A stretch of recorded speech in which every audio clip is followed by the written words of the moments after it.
4 o'clock. Okay, good afternoon, everyone. I am calling to order the Finance Committee meeting on Monday, February 10th, 2025. It is a hybrid meeting.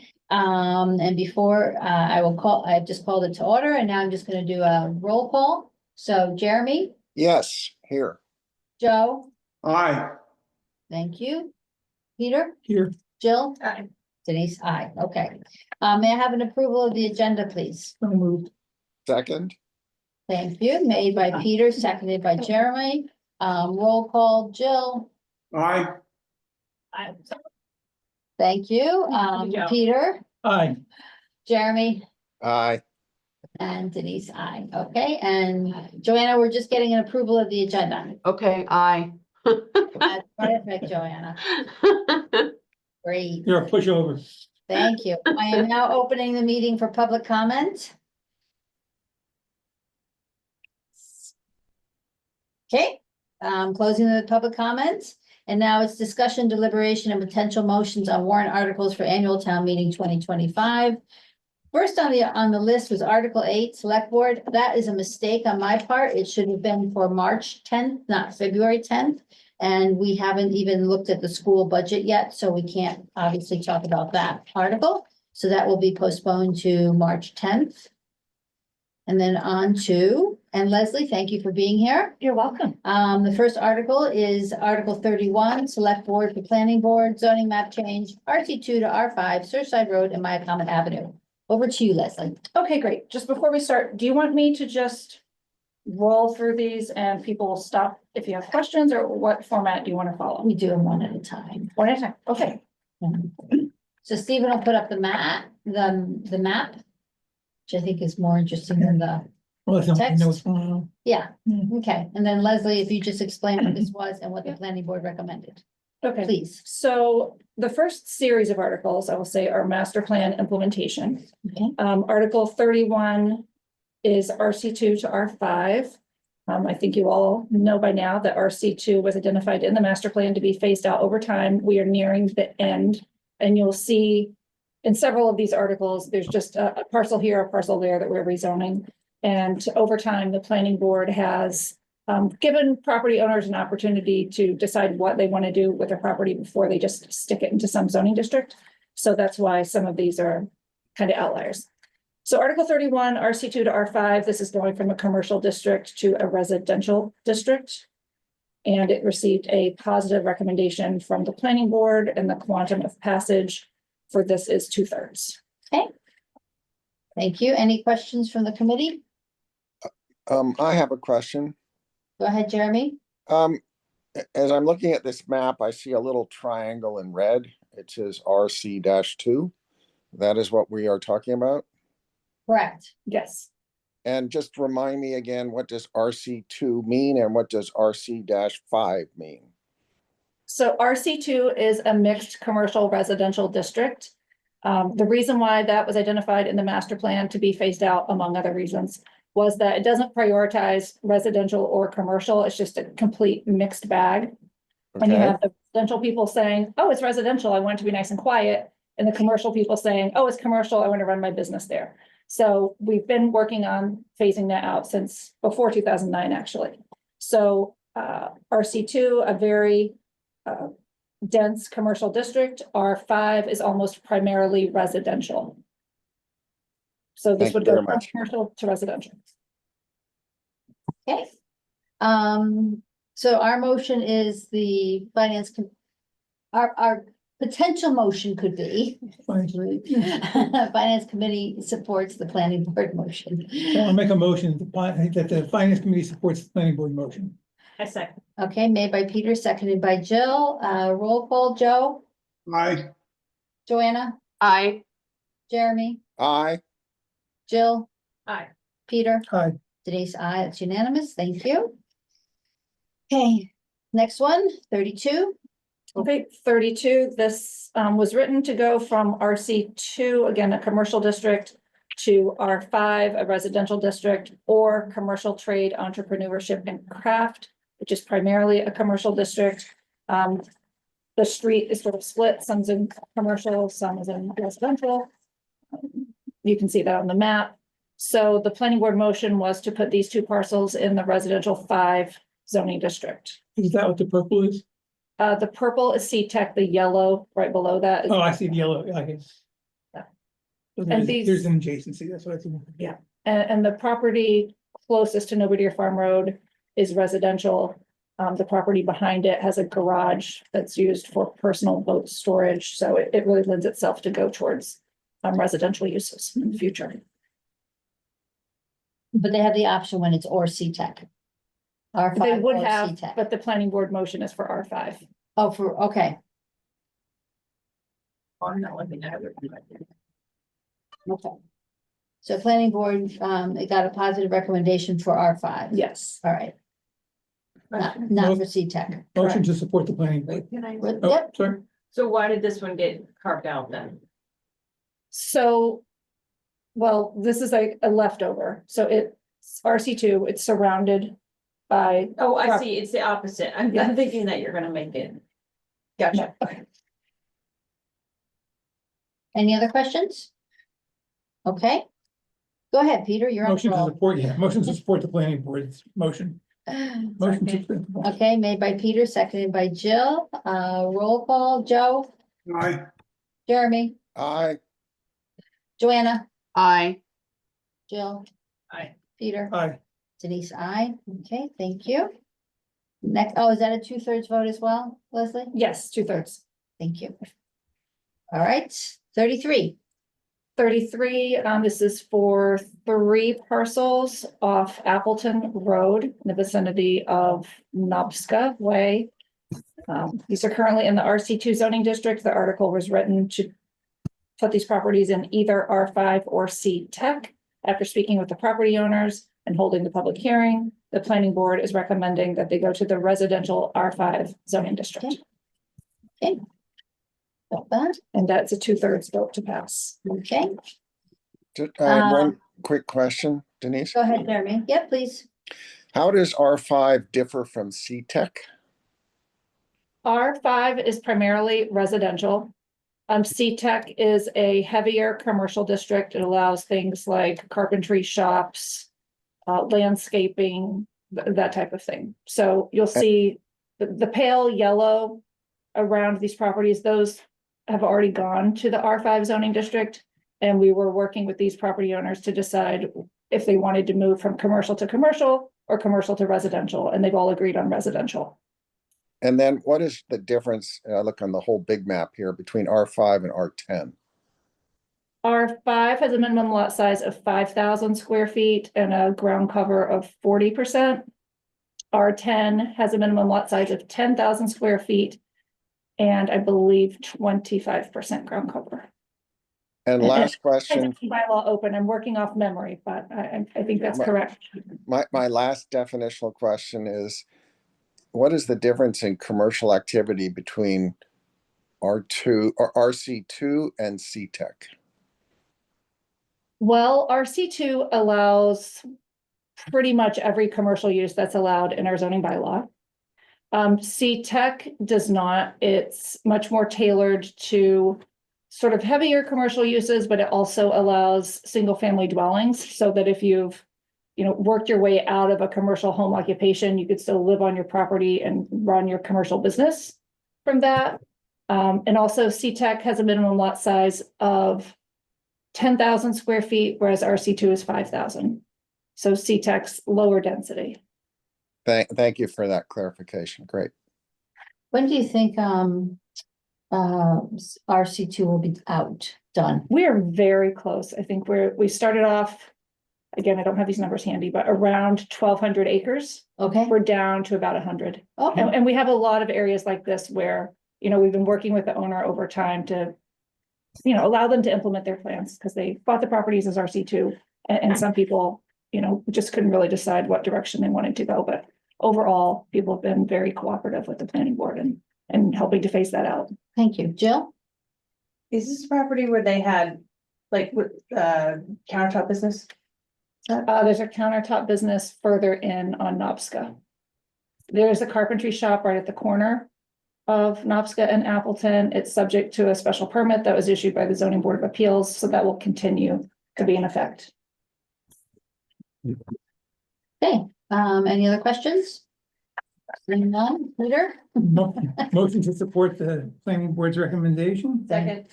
Made by Peter, seconded by Jill. Okay, roll call, Jill, Aye. Peter, Aye. Joanna, Aye. Joe, Aye. Jeremy, Aye. Denise, aye, that's unanimous. Okay. Okay, next page. Article 34. All right, so this article proposes to rezone some properties on Surfside Road from RC2, again, the sort of high intensity commercial district, to R10 or commercial neighborhood. The planning board motion was to place these in the R10 zoning district, which is consistent with the neighborhood south of that and other residential properties in the area. The R10 wouldn't allow for as much potential redivision as R5 would. So the planning board thought that lower density was more appropriate for this location. And that's a very busy street. So I think that's one reason why they didn't lean towards commercial. And those are residentially used now. So the planning board motion is R10. And that's the purple. It's Or no, yellow. not the purple, it's the art, yeah, no. But the R10 color on this map is, it's yellow, the same as R5. Yeah. Okay, the same colors. Okay. Great, thank you. Questions? Which case, Peter, Motion to support the planning board's motion. Second. thank you. Made by Peter, seconded by Jeremy. Jeremy, Aye. Jill, Aye. Joanna, Aye. Joe, Aye. Peter, Aye. Denise, I. Stephen, I'll wait till the next one while you're here for the full thing. That one also is a 2/3. Okay. Yeah, thank you. All right. 35, zoning map change, or I'll let you do. Okay. So the zoning map change from RC2 to C Tech. This is a single property off Nobodere Farm Road. Again, we were working with the property owner to decide which district they were most interested in moving to. C Tech makes the most sense here. C Tech is to the north of that lot in the purple, so it's consistent with the surrounding area. So the planning board motion is to go from RC2 to C Tech. Is that commercial now? It's commercial now and it's in a district that allows for 5,000 square foot lots. I think 40% ground cover, maybe 50% ground cover. And it's going to C Tech, which is a 10,000 square foot, and the ground cover is the same. Any questions? Peter, Yes, motion to support the planning board. Cutting down the word. have a second? Second. Thank you. Made by Peter, seconded by Jill. Roll call, Joe, Aye. Jeremy, Aye. Joanna, Aye. Stephen, Aye. Peter, Aye. Jill, Aye. Denise, I, that's unanimous. Thank you. And unanimous. All right. 36. 36, RC2 to C Tech. On the map, this appears to be two parcels, but there's been a subdivision approved by the planning board. It's multiple lots now. During the course of the subdivision public hearing, the planning board talked with the applicant about only allowing the types of uses that would be allowed in C Tech going forward and asking for their cooperation in rezoning this from RC2 to C Tech. C Tech allows far less commercial activity than RC2. And that's the planning board's recommendation for the RC2. And that is a simple majority vote by town meeting. Why would the homeowner agree to this?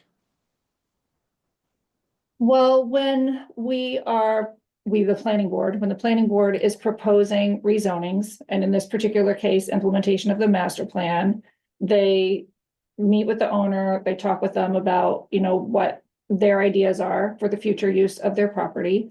And in this case, the owner wanted to pursue a commercial subdivision, and C Tech aligned with what the owner wanted to do, and it aligned with the master plan goals. Got it. Thank you. Any other questions? Okay, may I have a motion, please? Yes, motion to support the planning board. Thank you. Second. That made by Peter, seconded by Jill. Jill, Aye. Stephen, Aye. Peter, Aye. Jeremy, Aye. Joe, Aye. Joanna. Aye. Thank you, Denise, I, unanimous. Okay. Article 37. 37, this article is proposing to rezone a single parcel 103 Washington Street, that's Sales Seafood, from RC to commercial neighborhood. There was a rezoning of that entire area done several years ago, approved by town meeting. The sales were in the process of permitting some renovations to their business, to the structure for their business. And so the planning board put that one off, but now they've, received the proper permits and are ready to move forward. And this needs to go into out of RC into CN, like the rest of the neighborhood. Okay. Any questions? Motion to support the planning Well, board. Oh, Oh, hold on a sorry. second. Jeremy? We haven't talked about CN yet, and I didn't know what that stood for. A commercial neighborhood, it is a lighter commercial than C-Tech, which we talked about before. It allows restaurants, beauty salons, offices, that type of thing. Okay, and so Sales Seafood needs this change, or the town wants this change? The town is proposing this change because phasing out the RC zoning district is also part of the master plan. And there's just 2 outlying parcels in this neighborhood that have not yet been rezoned. Gotcha. Thank you. Motion to support the planning board. Second. Thank you. Made by Peter, seconded by Jill. Jill, Aye. Stephen, Aye. Jeremy, Oh. Aye. Joe, Aye. Joanna, Aye. Peter, Aye. Denise, I. Okay, thank you. All right. 38, please. Leslie. 38, okay, well, the last article, the one that we just discussed, sort of ends the zoning map master plan implementation section. Okay. So, well, specifically. So ROH to CDT, 3 parcels, 2 of which are already used as guest houses. This would extend the commercial downtown district to include these 3 parcels. The guest house owner asked for the planning board to support this. They've supported a similar rezoning in the past, and they gave it a positive recommendation. Okay. Any questions? I do have just a definitional question again. Could you just explain what ROH is and the change to CDT? I'm not familiar with those designations. Okay, so ROH is the residential old historic zoning district. It's primarily residential. The commercial downtown is the zoning district that encompasses sort of our core downtown commercial area. And it allows for a little bit more ground cover, a little bit more height in order to promote commercial activity. It allows a mix of residential and commercial. The types of businesses that you are familiar with downtown are the types of businesses that are allowed. It also allows inns and guest houses and hotels. Maybe not hotels, but inns and guest houses. So this change allows them to do something different than what they presently are doing? They could do something different, but I know at least one of them would like to expand their guest house. And why couldn't they do that regardless? In the old historic district, the ground cover is 40%. Okay. It's higher in the Okay. CDT.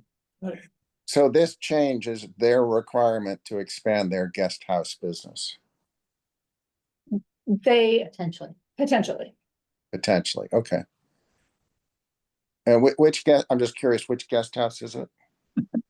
the one to the north, the northern property. I think Oh, that's no. 11. I think there's 7, 9, and 11. Surprised you don't know that by I- heart. Okay, And thank the- you. And the planning board gave this a positive Yes. motion. Okay, Okay. thank you. Peter? Motion to support the planning board? Second. Thank you. Made by Peter, seconded by Jill. Joe, Aye. Jeremy, Aye. Joanna, Aye. Jill, Aye.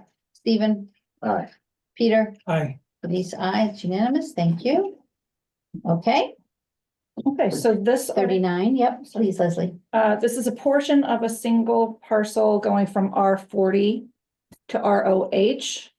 The R40 portion of this lot is put in the R40 zoning district in error. At the time, it was somehow lumped in with the park that's located on the corner. We do try to put all open spaces in the town overlay district in the R40 zoning district. But somehow a piece of this private property was lumped in, so we need to put that back in the ROH district where it belongs with the rest of their residential property. Is that the one where the people built the park after they sold the house? Something like that? It's next to the park, but I don't That's know next to the park, okay. how it, But didn't this house just sell? It sold the other day, right? No idea. I don't know about that. Yeah, the little tiny park that's got the granite and it had a little fountain. And it's right next to Murray's. It's across the street from Murray's. Yeah, across the street from Murray's. I didn't see it sold, but. more Yeah, power to- It didn't it sell for It did. 25 million? It was a big number. The Yeah. historic house did, yeah. Yeah, Okay, great. Now, the planning board made a positive motion? Positive motion, Okay, And this- thank you. 2/3. Okay, thank Motion you. motion to support the planning board? Second. Made by Peter, seconded by Jill. Joe, Aye. Jeremy, aye. Jill. Aye. Stephen, Aye. Peter, Aye. Joanna, Aye. Denise, aye, that's unanimous. Thank you. 40, please, Leslie. 40, R40 to CN 23 Airport Road. This is a portion of the Windmill Auto business.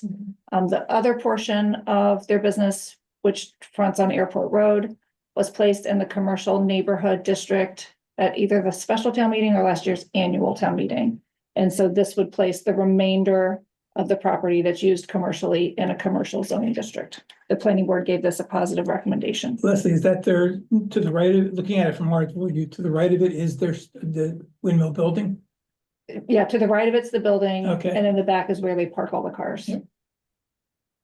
Okay, Question, go ahead. how come it didn't all get done at once last time?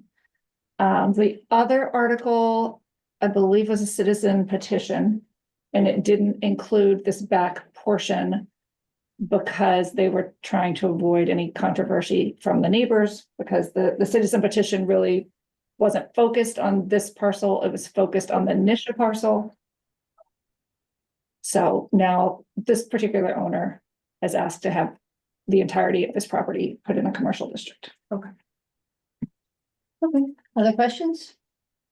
Okay, The neighbors were okay with them? We haven't heard from the neighbors, so that's usually a good sign. It's all commercial and everything, yeah. Motion to support the planning board? thank you. Second. Made by Peter, seconded by Jill. Jeremy, Aye. Joe, Aye. Joanna, Aye. Jill. Aye. Stephen. Aye. Peter. Aye. Denise, aye, unanimous. Okay.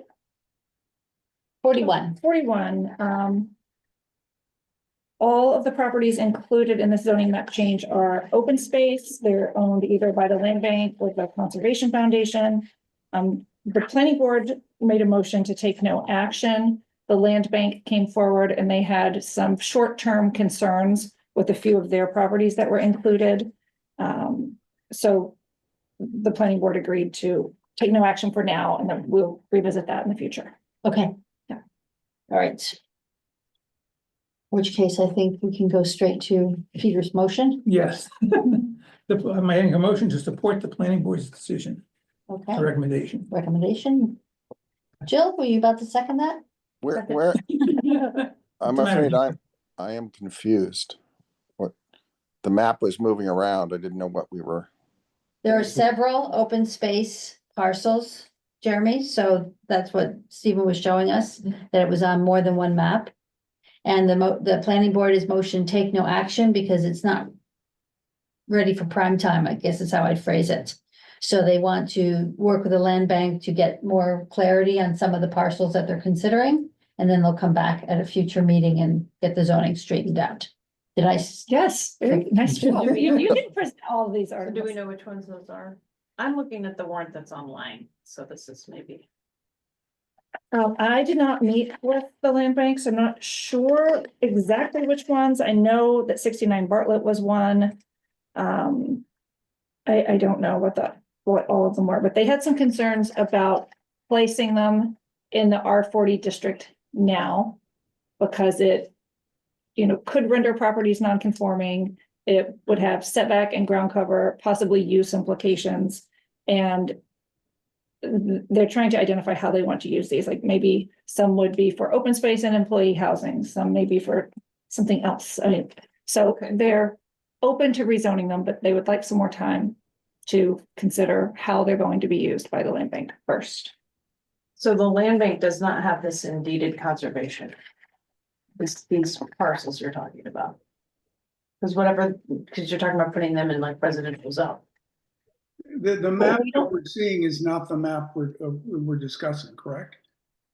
There's several maps that support this article. It's done all over the island. And the There stuff was goes- a map that I think had Washington Road and the Yeah. properties on the harbor. Open. Yeah. These, we're talking about the purple one. Land to be governed by residential. Joe, we're talking about several maps, not just the one. So this is the first one, and then there's 3 or 4 maps. Yeah, there's 5 total. There's 5 in total. So that's why it's not just this one. It's not So the just the one- one. Street.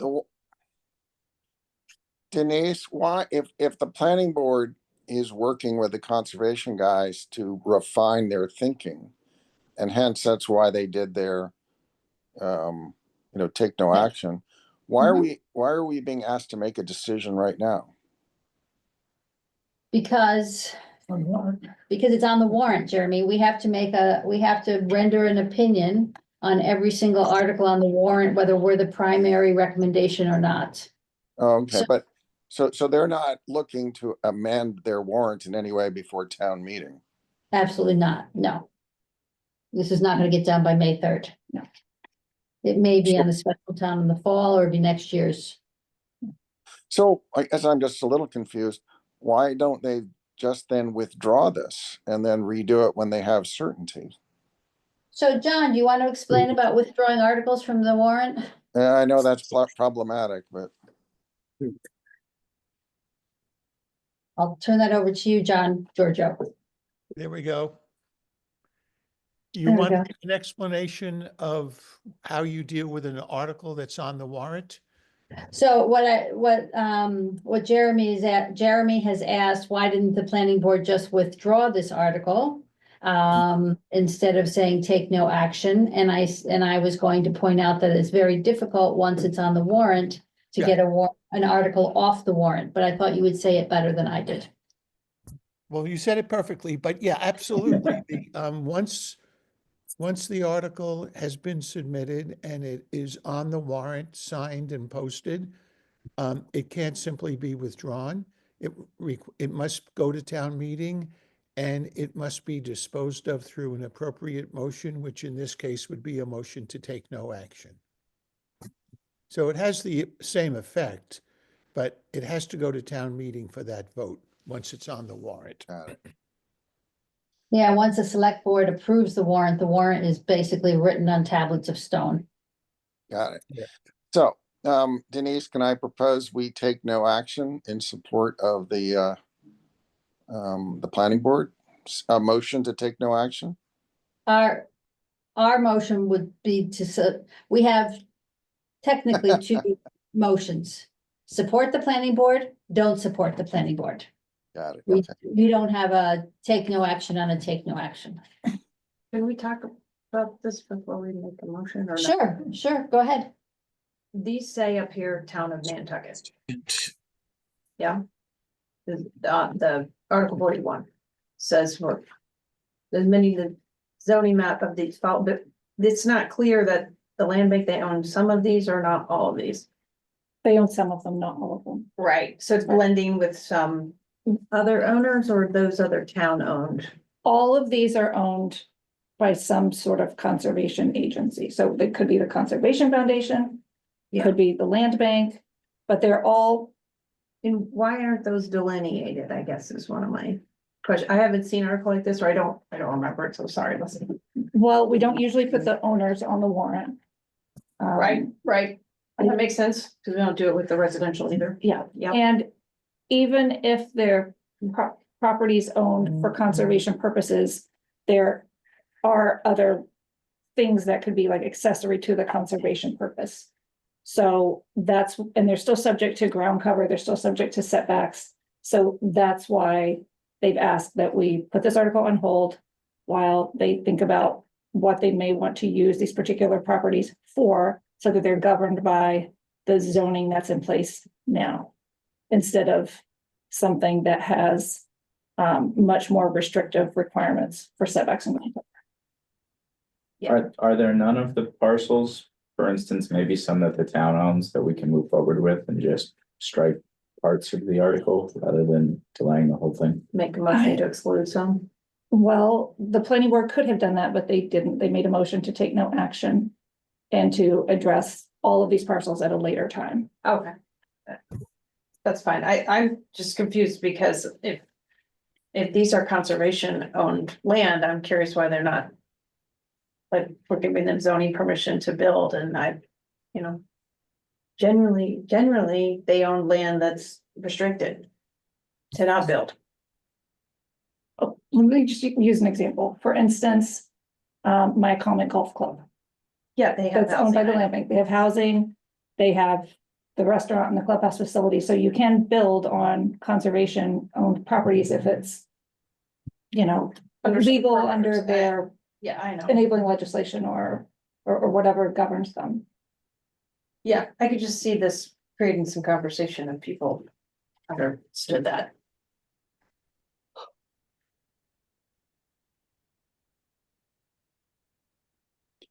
So Denise, we're being asked, We don't have to worry about it that much. Go ahead, Jeremy. we are being asked to support the planning board's delay efforts to get greater clarification. Not the planning board's delay efforts, it's the conservation. So the planning board's motion was to take no action because the article wasn't ready for prime time. Basically.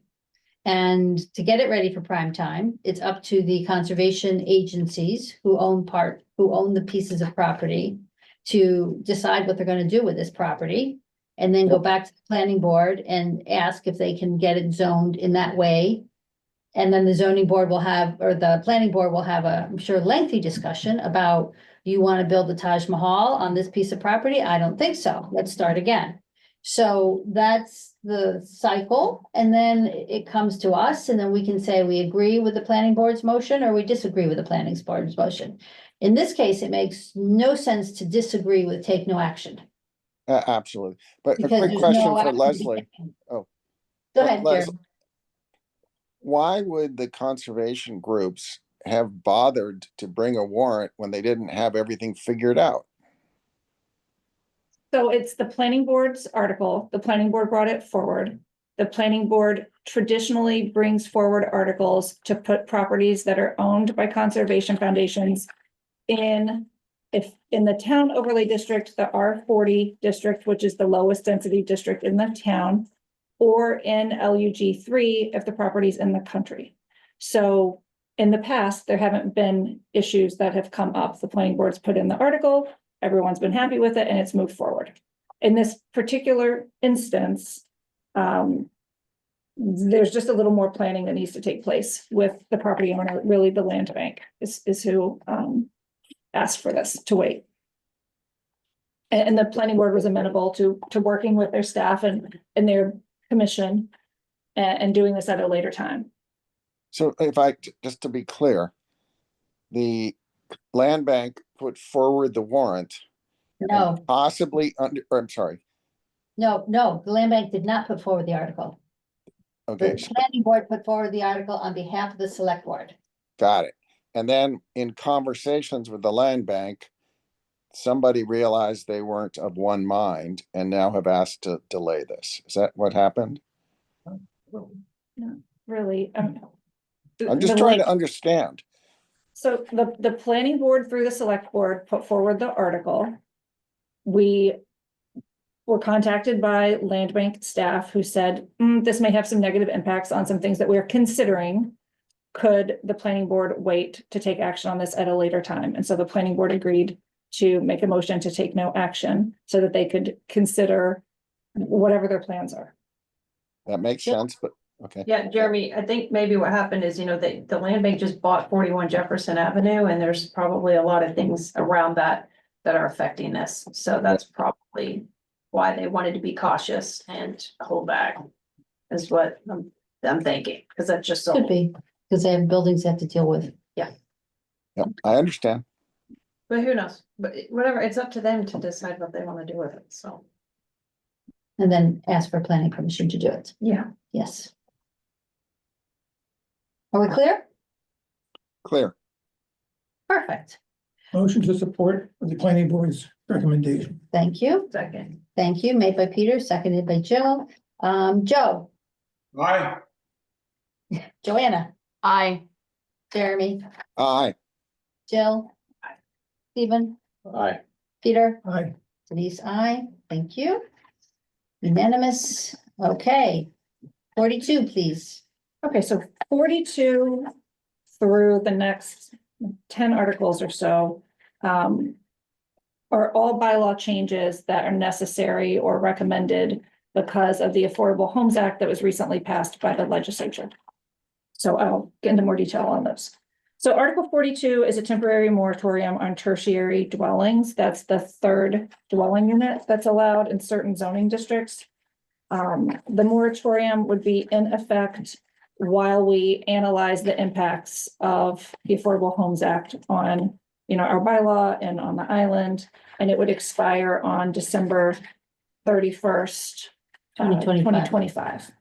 So the purpose of this moratorium is because of the Affordable Homes Act allowing by right in any zoning district that allows a single family dwelling, a detached accessory dwelling unit that's either 900 square feet or 50% of the size of the existing unit. And the 900 square foot number is consistent with what we already have in our tertiary dwelling bylaw. So in a way, it's a fourth tertiary. So the planning board was concerned, and I think the select board was probably concerned about, this fourth unit being allowed without any real consideration of the impacts.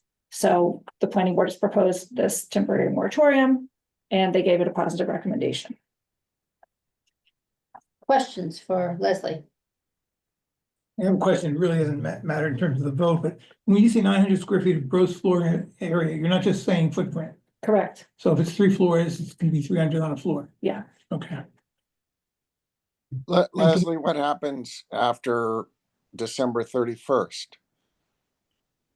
Well, either at the moratorium could be extended. It would have to be extended for a valid purpose, like ongoing research.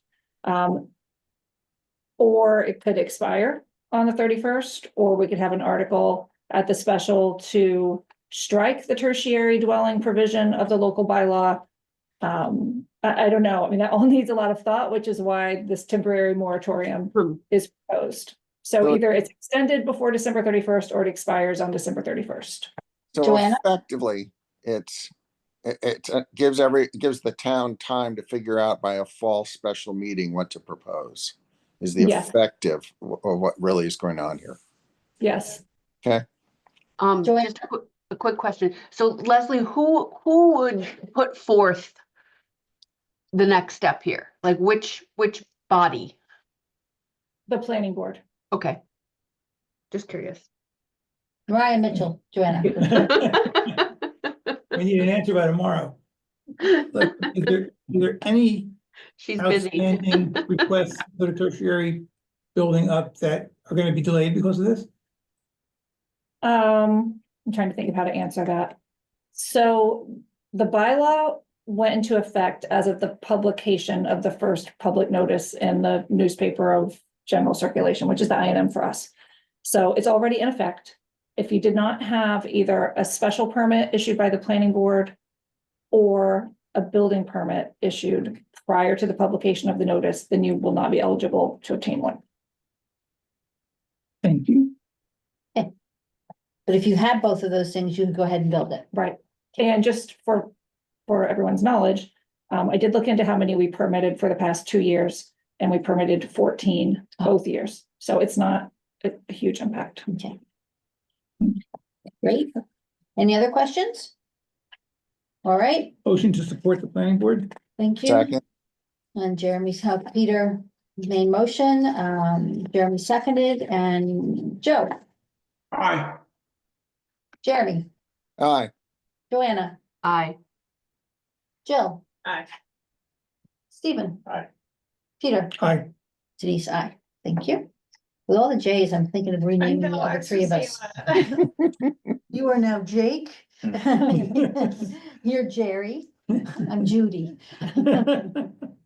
It's kind of funny. Calls by a number now. No, never. Okay, accessory dwelling unit, this is a gift from the state. Yes, it is. So we had a definition of accessory dwelling in our local bylaw. It is not consistent with the legislation that was just approved. So in this article, we would strike the existing definition and replace it with the state definition. And we would also change where accessory dwelling units are allowed, and we would change the yes in the use chart to a no in districts that do not allow single-family dwellings. So Okay. that's consistent with the state requirements. Okay. So this is cleanup of the use chart and following the Commonwealth's definition of accessory dwelling Yes. unit. So making sure our bylaw matches Yes, what they've defined. right. Okay, And that got a positive recommendation. okay.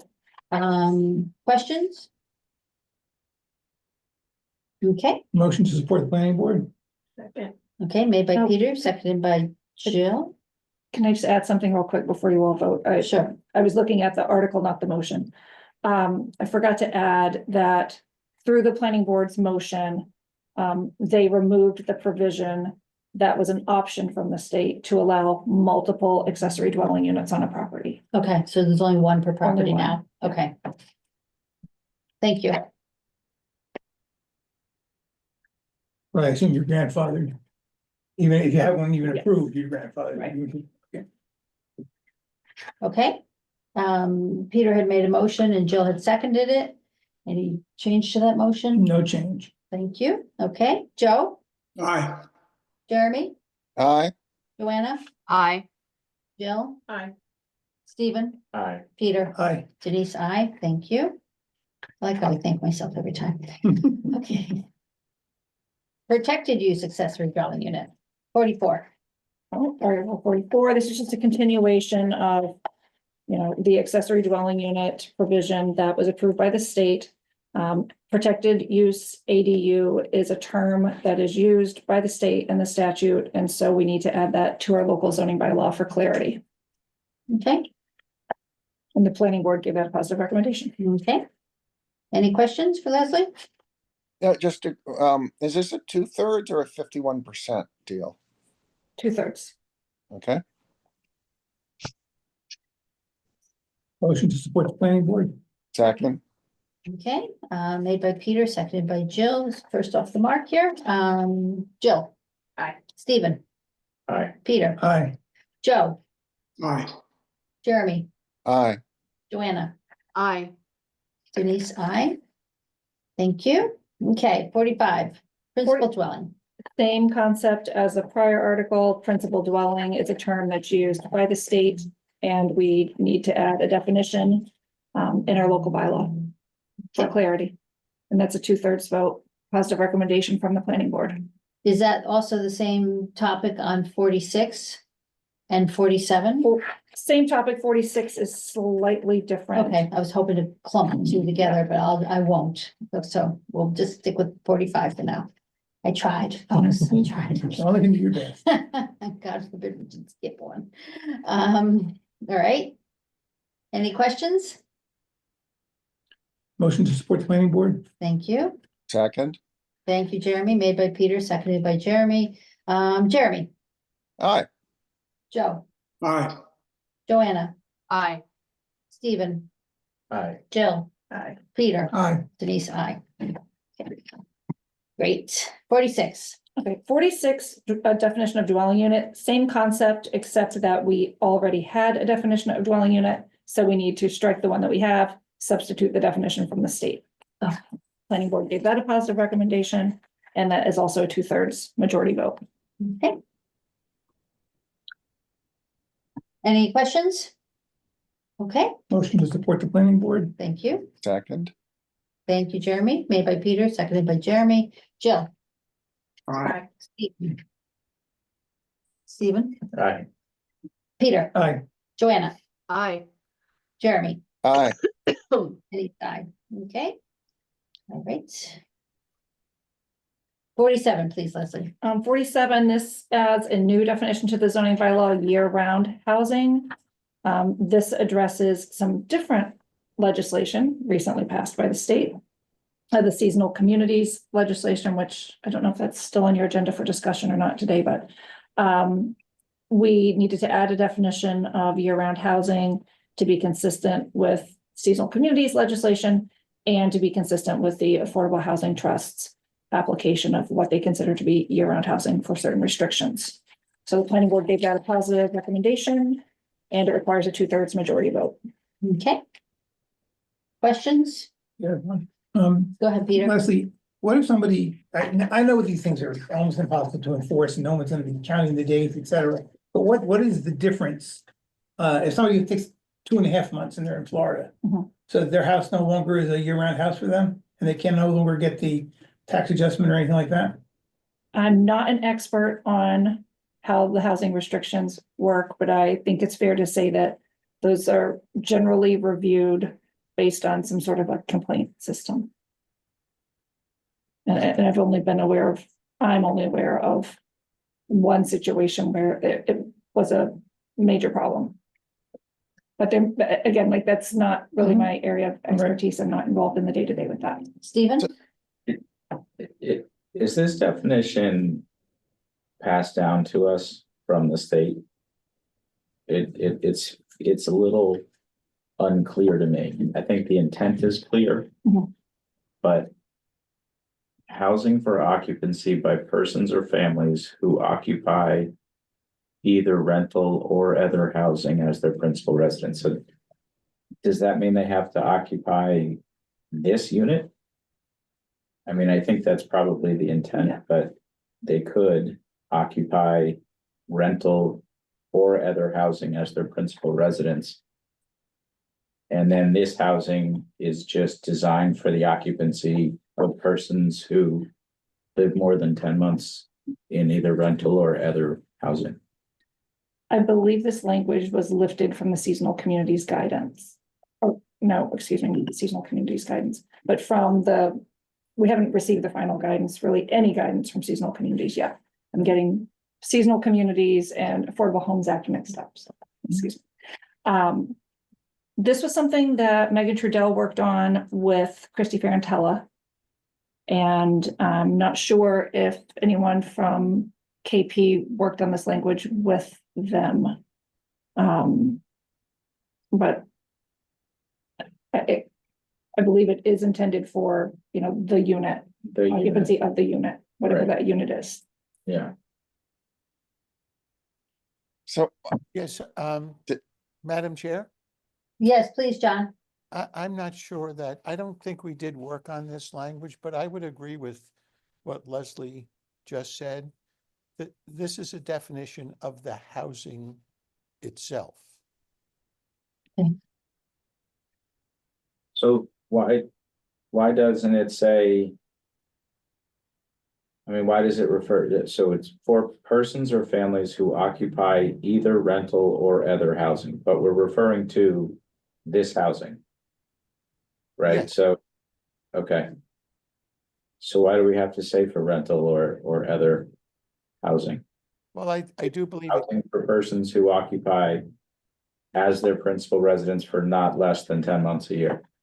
I Why think- the, I'm sorry, Stephen, I didn't mean to interrupt. I think the intent here is to make clear that the occupancy can either be ownership or rental.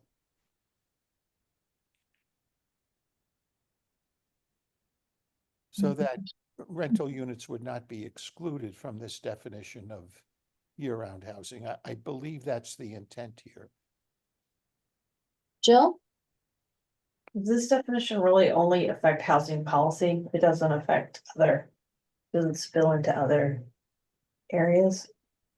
At the moment, we don't have anything in the zoning bylaw for year-round housing. And we need it because, I believe there may be initiatives coming forward. okay. Yeah, I mean, this came directly from the housing director. Mhm. And the planning board sponsored it, put it in. I No. think. if So I Go ahead. may, Madam Chair, Go ahead, John. I think it's important to have this definition in the zoning bylaw because the Seasonal Communities Act provides certain advantages or tools for the town that only apply to year-round housing. Okay, And so you need a definition of year-round housing in your zoning bylaw. thank you, John. Jeremy? I guess that makes sense, John, but now what's the magic about 10 months? What happens if someone takes a trip? Or do we not even worry about that? If I I may, guess, Madam Chair, John, I just before think- you answer that, Yes, I'm just trying to understand. So if somebody, in a Nantucket dinner party said, hey, what's this all about? How do I explain that to them?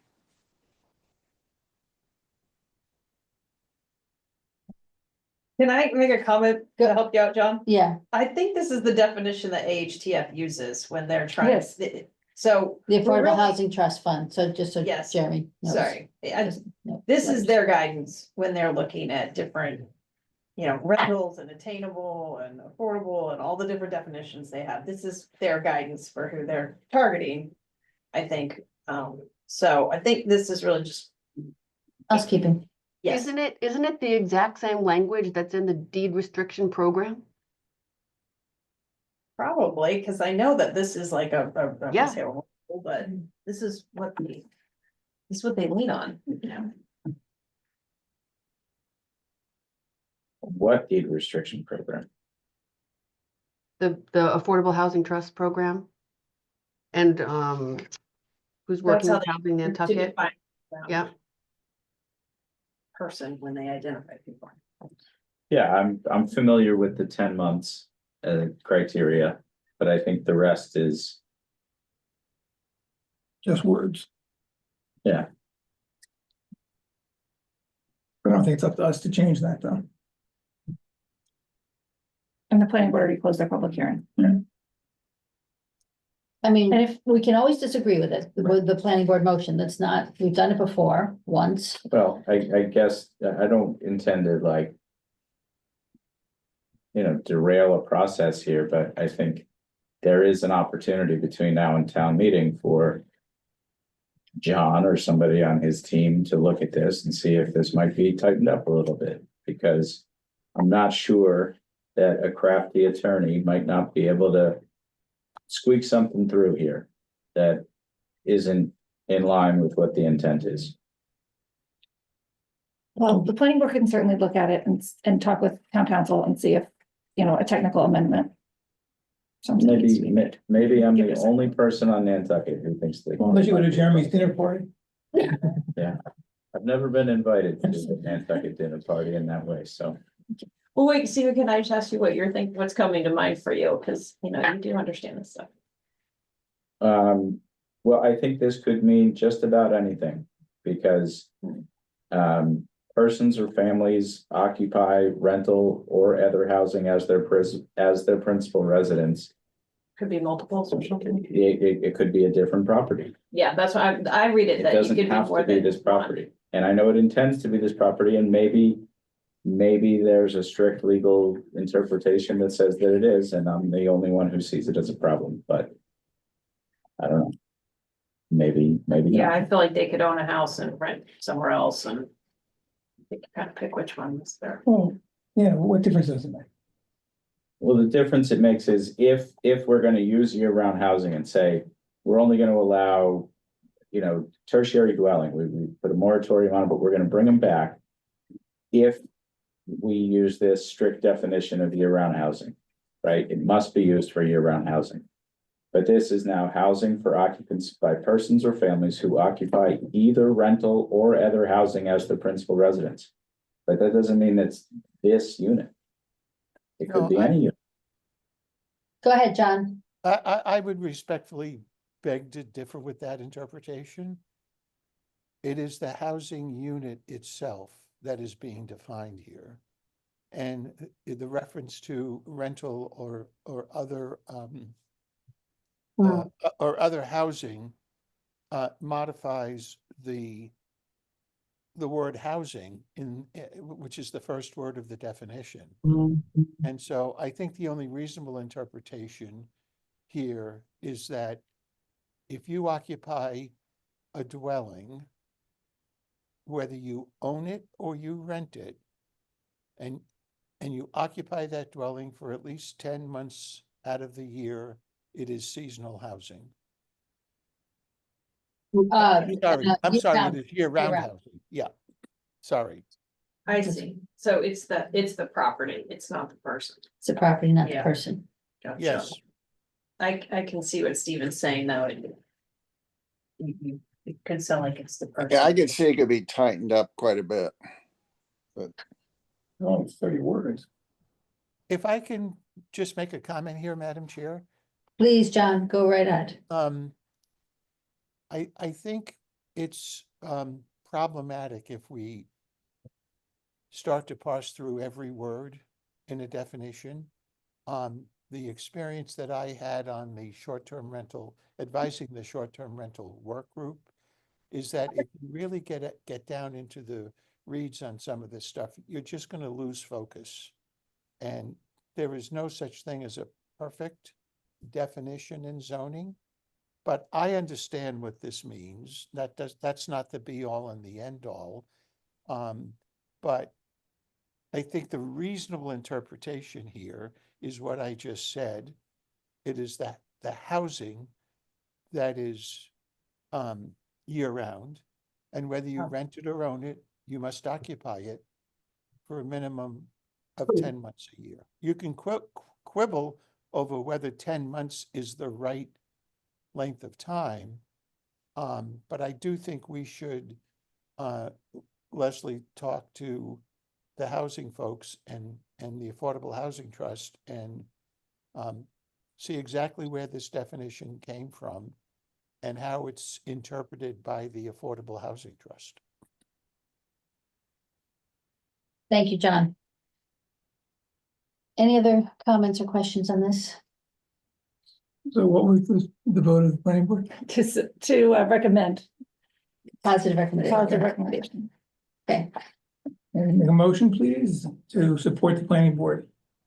A second for discussion, and then the last piece of discussion that I'd like to add is that this is an issue germane to the finance committee because a lot of money is dedicated to not just affordable, but to attainable and now maybe to year-round housing. And it is, worth the effort to tighten up a definition before money goes to a project that will be used in a way other than voters intended it. And I agree also with John's interpretation, and I think all of us generally understand what this means. But all of us on this call won't be involved in all of the decisions going forward. And I think a few minor changes to this could make it much tighter.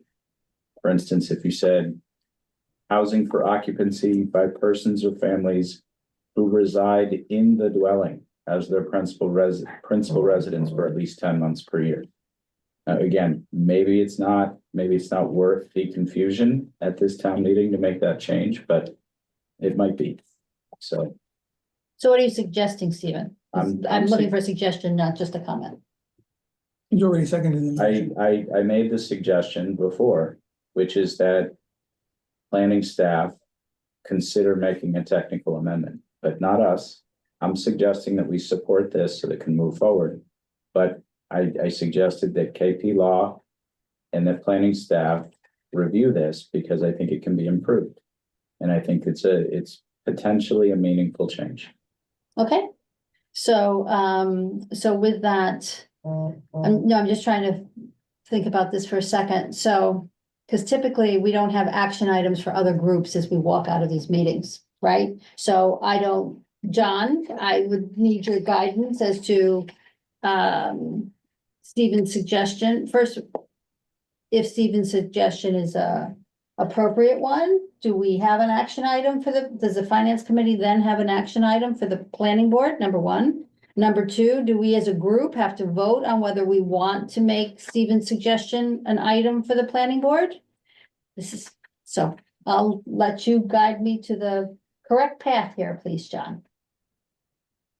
Well, Leslie already indicated that she would talk to somebody on my staff, probably Amy, to see whether any technical amendments should be recommended as part of the motion to tighten up this language. But we're not going to know that obviously for a while. So I guess the question is, does the finance committee wish to defer to the expertise of the planning staff and the planning board to take another look at this and recommend a technical amendment if they deem it appropriate? Well, we look at technical amendments about an hour before town meeting, so as and when there is a technical amendment to this article, we would be able to see it on that day, right? So we would get Yes. another review of this particular article. And, Yes. You could Okay. always reconsider your recommendation if there's a technical amendment that Okay. doesn't get to the lanky, doesn't satisfy the finance committee. okay. All right, So there's a motion and a second on the table. okay, I'm just making sure we cover everything that we're trying to cover, so. Thank you. All right, motion made by Peter, seconded by Stephen and Jill. Aye. Stephen, Aye. Peter, Aye. Jeremy, Aye. Joe, Aye. Joanna, I, Denise, I. And thank you, Leslie, for taking that back to the planning board. Yep. Okay, off-street parking. 48.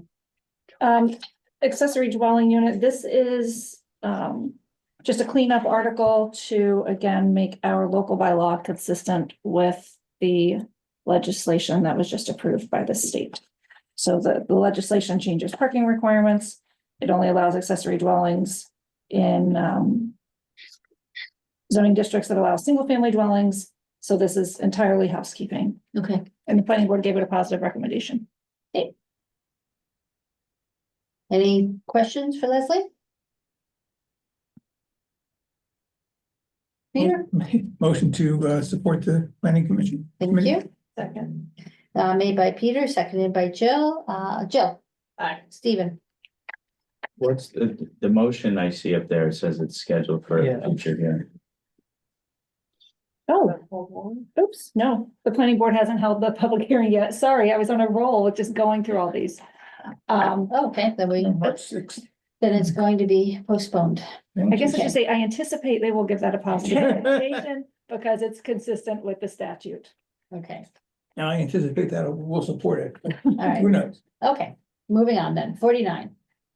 Better make sure the public hearing is closed on this one. 49 attainable housing. This would be to add a new definition for attainable housing in our local bylaw. We don't have one. This was requested by the housing director to add a definition that aligns with language used by the Affordable Housing Trust. And they've already had their hearing on it, obviously, Yeah, because the and motion's there. They've made a positive recommendation. Okay. Questions for Leslie? Now I have Motion. one. Go ahead, Leslie, Jeremy. this is a definitional change, correct? It's adding a new definition. Yeah, of what attainable housing means, so it can be used in the future for whatever policy purposes, right? Yes.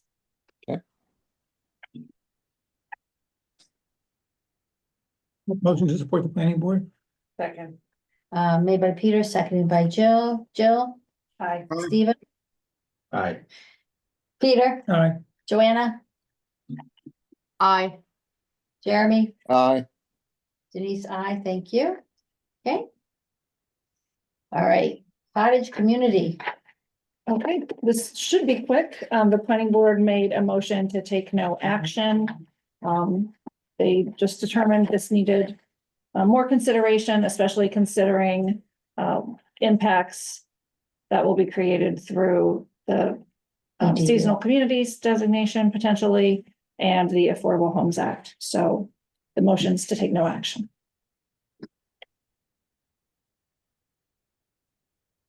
Will there be anyone standing up at town meeting? Turning this into a positive motion? Well, it was largely opposed by the members of the public who provided input. Okay, So, so unlikely. unlikely. Okay. Other questions for Leslie? So what are they opposing? They're opposing having cottage communities anywhere in the island? I think the concern was that it was allowed or proposed in too many zoning districts. And that the density that was proposed was just a little much, and should maybe be reduced. So is the plan to go back and rewrite this and maybe present it at the special town meeting? Maybe, definitely to go back and look at it again, but, you know, when this was, being developed, we didn't have the, ADU. yeah, the ADU bylaw that we have to work with. So, well, we need to get a better idea of what the impacts will be from the ADU allowances. What do we want to do as a community with tertiary dwellings?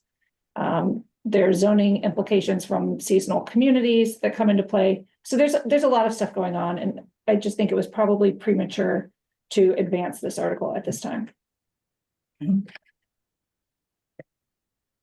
Who proposed this article? It was a planning board sponsored article.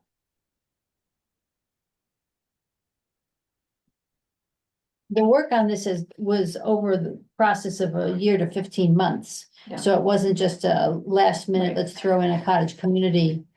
Correct? Correct. So, and then during that 15 months that it was in progress, in Mhm. flight with a work group, then the AGU was passed by the Commonwealth. Yes. So they were kind of, they intersected shortly before the warrant was put to bed. Yeah. Okay, But it is one of the better ideas that has come up in terms of affordable housing. And thanks Stephen for that, because he's one of the first, I never thought of it before until I saw it from Stephen, so. It should be a shame for it to disappear. With putting credit where it's due, I know that Megan Trudell and Stephen Cohen Mhm. were working on this one. I know Stephen Mhm. Cohen put forward the first version of this article at last special town meeting.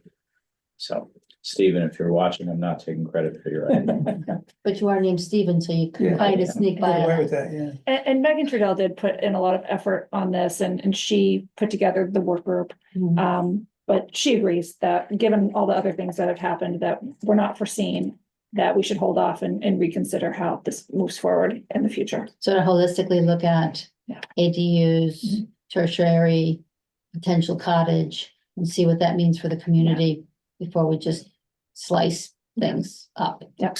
Okay, Well, all requires a special permit anyway. Right.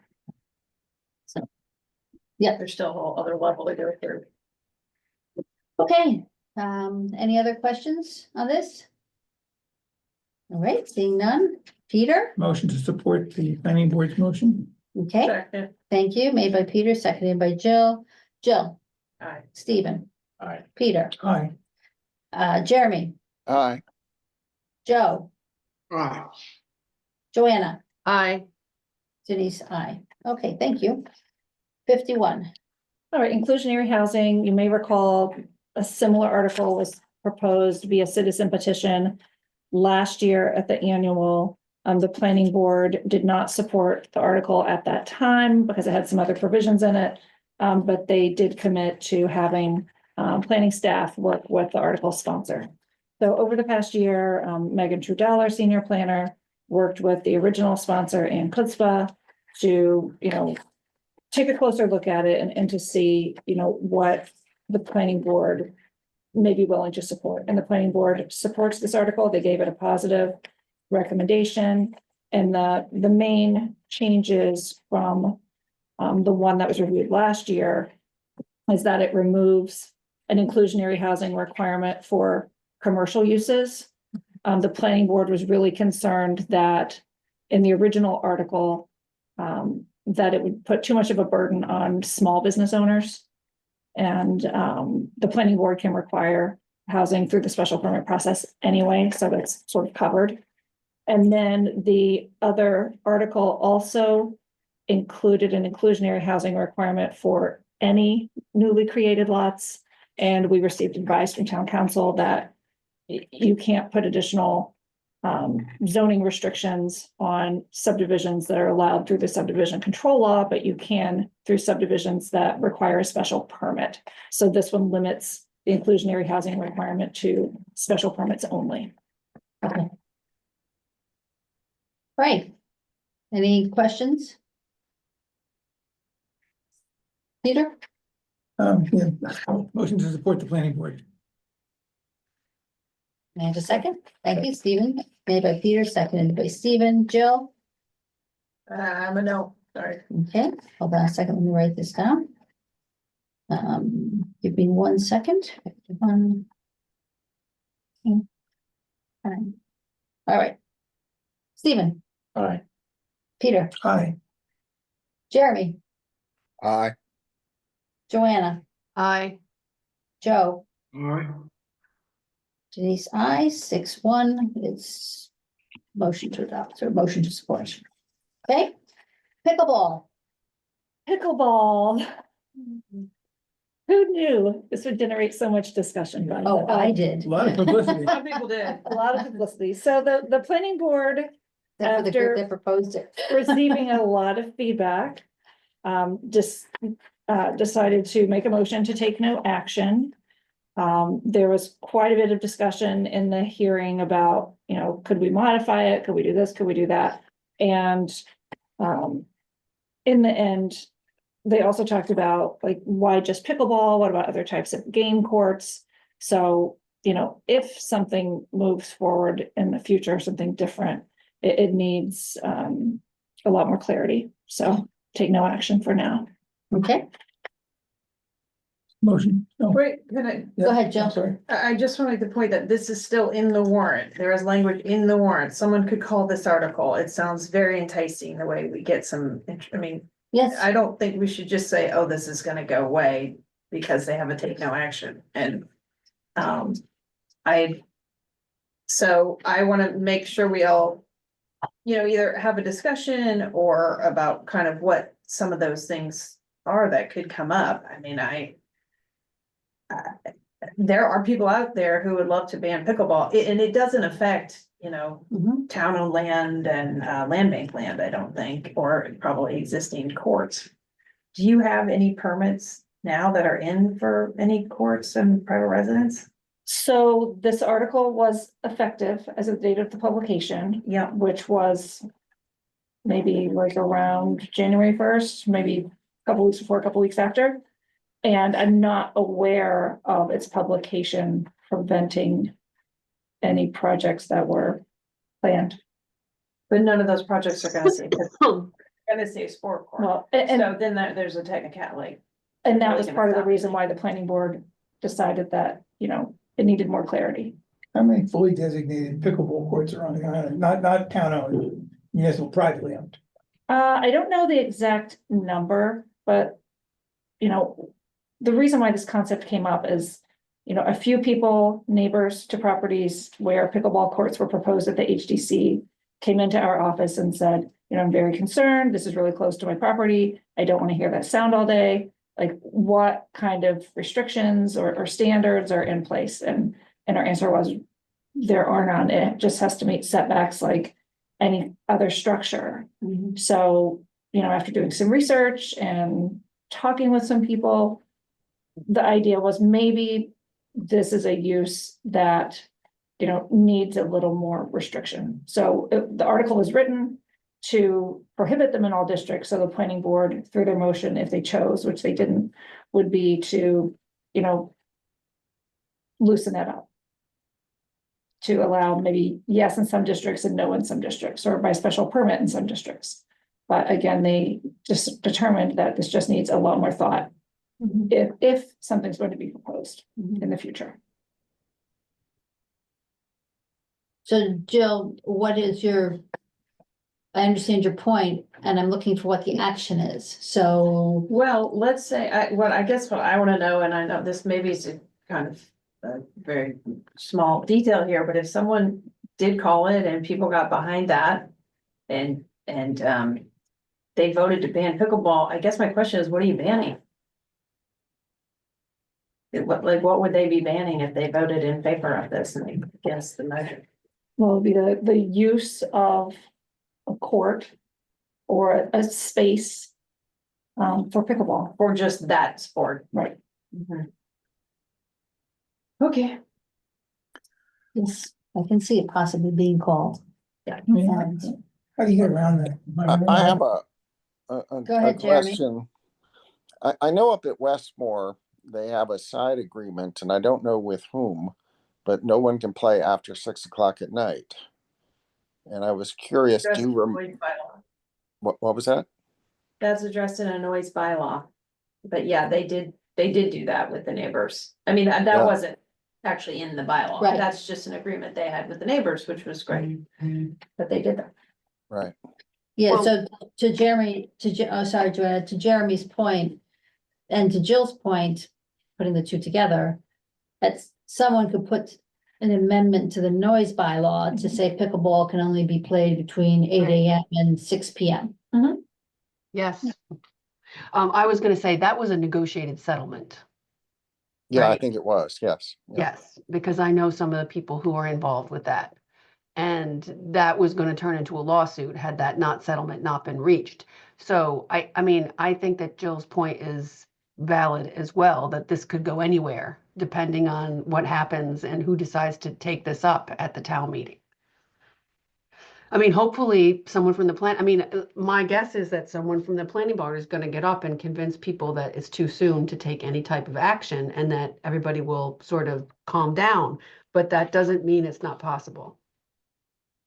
I don't understand why the planning board did this to begin with. Why didn't they just table a discussion to the next, to the special town meeting or something? Why did they come up with a warrant article? Well, I believe the board thought that they were, you know, being proactive in addressing an issue that isn't just specific to Nantucket, but it's, you know, sort of a nationwide Yeah. planning topic. Yeah. And so that's why they put this in for, you know, to get the public feedback, to have discussion, and to perhaps move something forward, but It's an you know, like interesting with way to other put articles. to put in something that outlaws everything and then say, oh, we'll come back and readjust it. It's kind of a strange way to propose something, in my opinion. I think it just would have been nice had it been dealt with before the warrant had to be finalized. That would be Yeah. my only comment. Yeah, so it was a real article.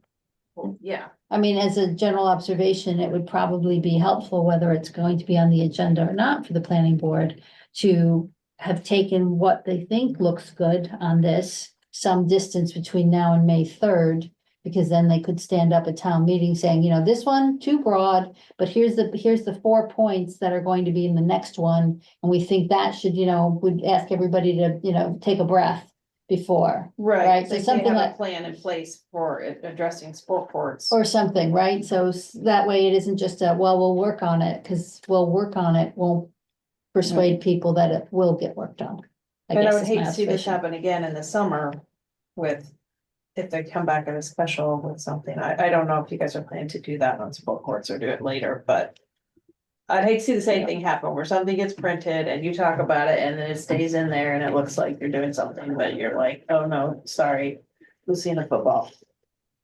Hey, Denise, Yeah, Jeremy. on action steps, given that Pandora's box has been opened with this, Mhm. and who knows which way it may go, can we give a recommendation, a course of action to the planning board or that maybe they ought to come up with something more definitive to get control of this by this May and use an amendment of this. We can, I know we Make- just can suggest, we can make a recommendation and we can add a comment. We've done that before on planning board articles where we say, actually, we can do a comment on the year-round housing 47 as well. To say the finance committee strongly urges the planning board to blah, blah, blah. And sadly, Joe Grouse is no longer on FinCom because he was perfect at comments. So I'm going to send these to Joe anyway, but no, I'm kidding, I'm not gonna do that. So I think 47, we can add a FinCom comment and we can add a comment to your point, Jeremy, here on pickleball, because I do agree with everything that's been said, that if they don't show some progress, other than we just threw this out there to see what would stick. And I know that wasn't the intention, but nonetheless, then I think it could be Yeah. fantastic. exactly. I think they need to steer through the sticky wicket. Well, can I make a recommendation to? Sorry. Go ahead, Jill. 2/3. Go ahead, Jill. If you want to make a comment, and I'm not saying that we should, but if you made a comment, I would recommend that comment say that this should be addressed through the noise bylaw. Because, you know, for them to go back and address sport courts, that's a whole other Mhm. world. Okay. And by the way, for them to do setbacks on the sport court will have zero effect on this repetitive sound of a pickleball on a pickle paddle. Okay, so what I'll do is, I'll add an agenda item toward the end of our meeting schedule. Stephen, to review comments that we have That's fine. for this Yeah. stuff. So Yeah. for 47 and for 52 as of now. If we have any others, then of course, those two. And on the topic of comments, the planning board has not voted on any of their comments yet either. Right. So I believe that's scheduled for their May 6th meeting. I mean, No, March March 6th. 6th. Yeah. So they might have a comment about. Yeah. I got you. We can comment on their comments. No, Who let's writes wait, let's last just on the wait for their comments? comment. I'm good with that. Just wait for their comment. Maybe we'll have a chat with the planning board about what they want to comment on. So, okay, And is there a definition for pickleball? I mean, I'm familiar, like I've played it, but. Like, what if somebody says, and I was at the hearing where it was discussed, there's like Spec tennis is. different balls that are somewhat softer and not as loud and maybe not as offensive, and like. Now is that not pickleball? Like, at what point are we playing a different? Spec tennis was brand new to me when I heard Jill say it the other night, so I don't know. We're gonna ban something and try to put some unfortunate person in the position of having to go to a property and say, hey, you kids, you stop doing that thing. And we ought to know maybe exactly what that thing is. Which is why the noise bylaw would be the way to address this, Right. because then it's decibels and. Yeah, I think. doesn't matter what the I ball and think the racket pickleball, are. Yeah. The regulation pickleball will fall under that. Right. The foam pickleball will not, because you can't hear it. Hmm.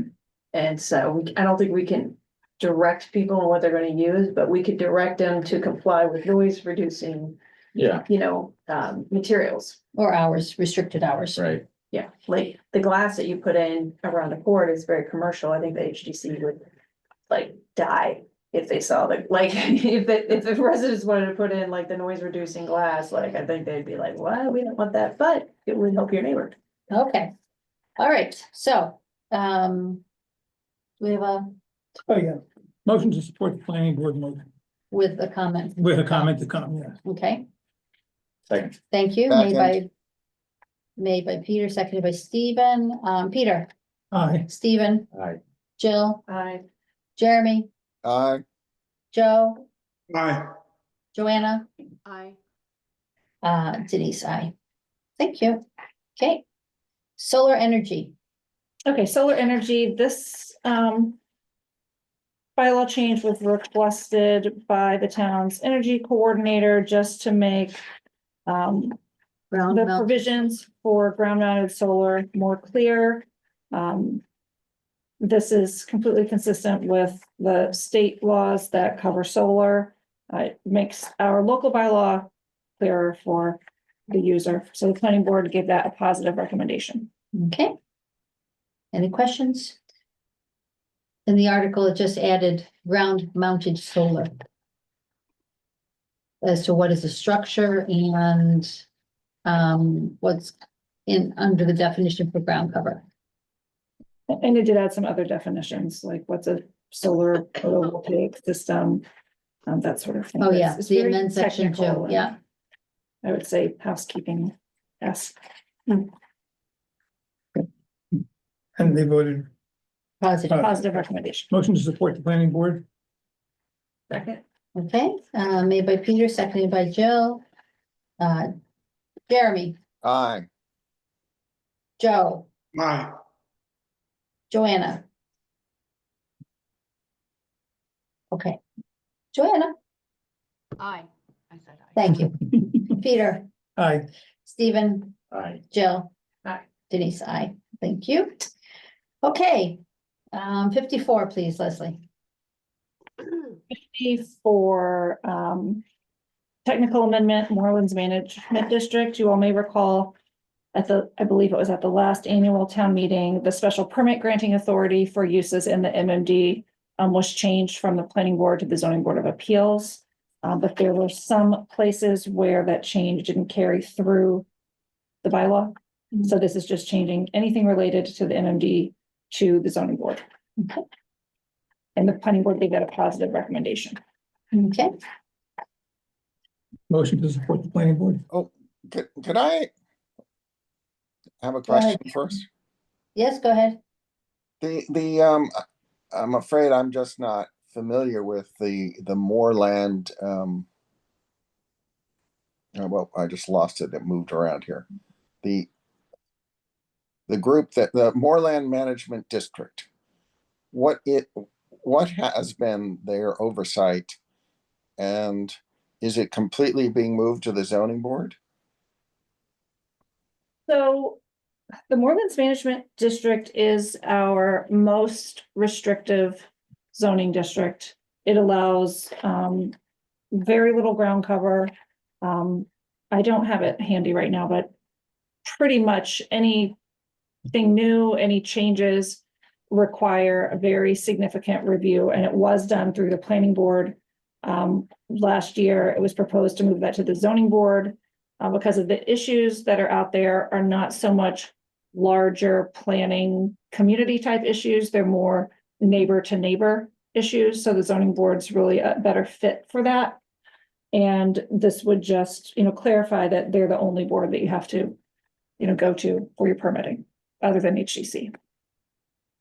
Morelands is essentially a marsh, isn't it?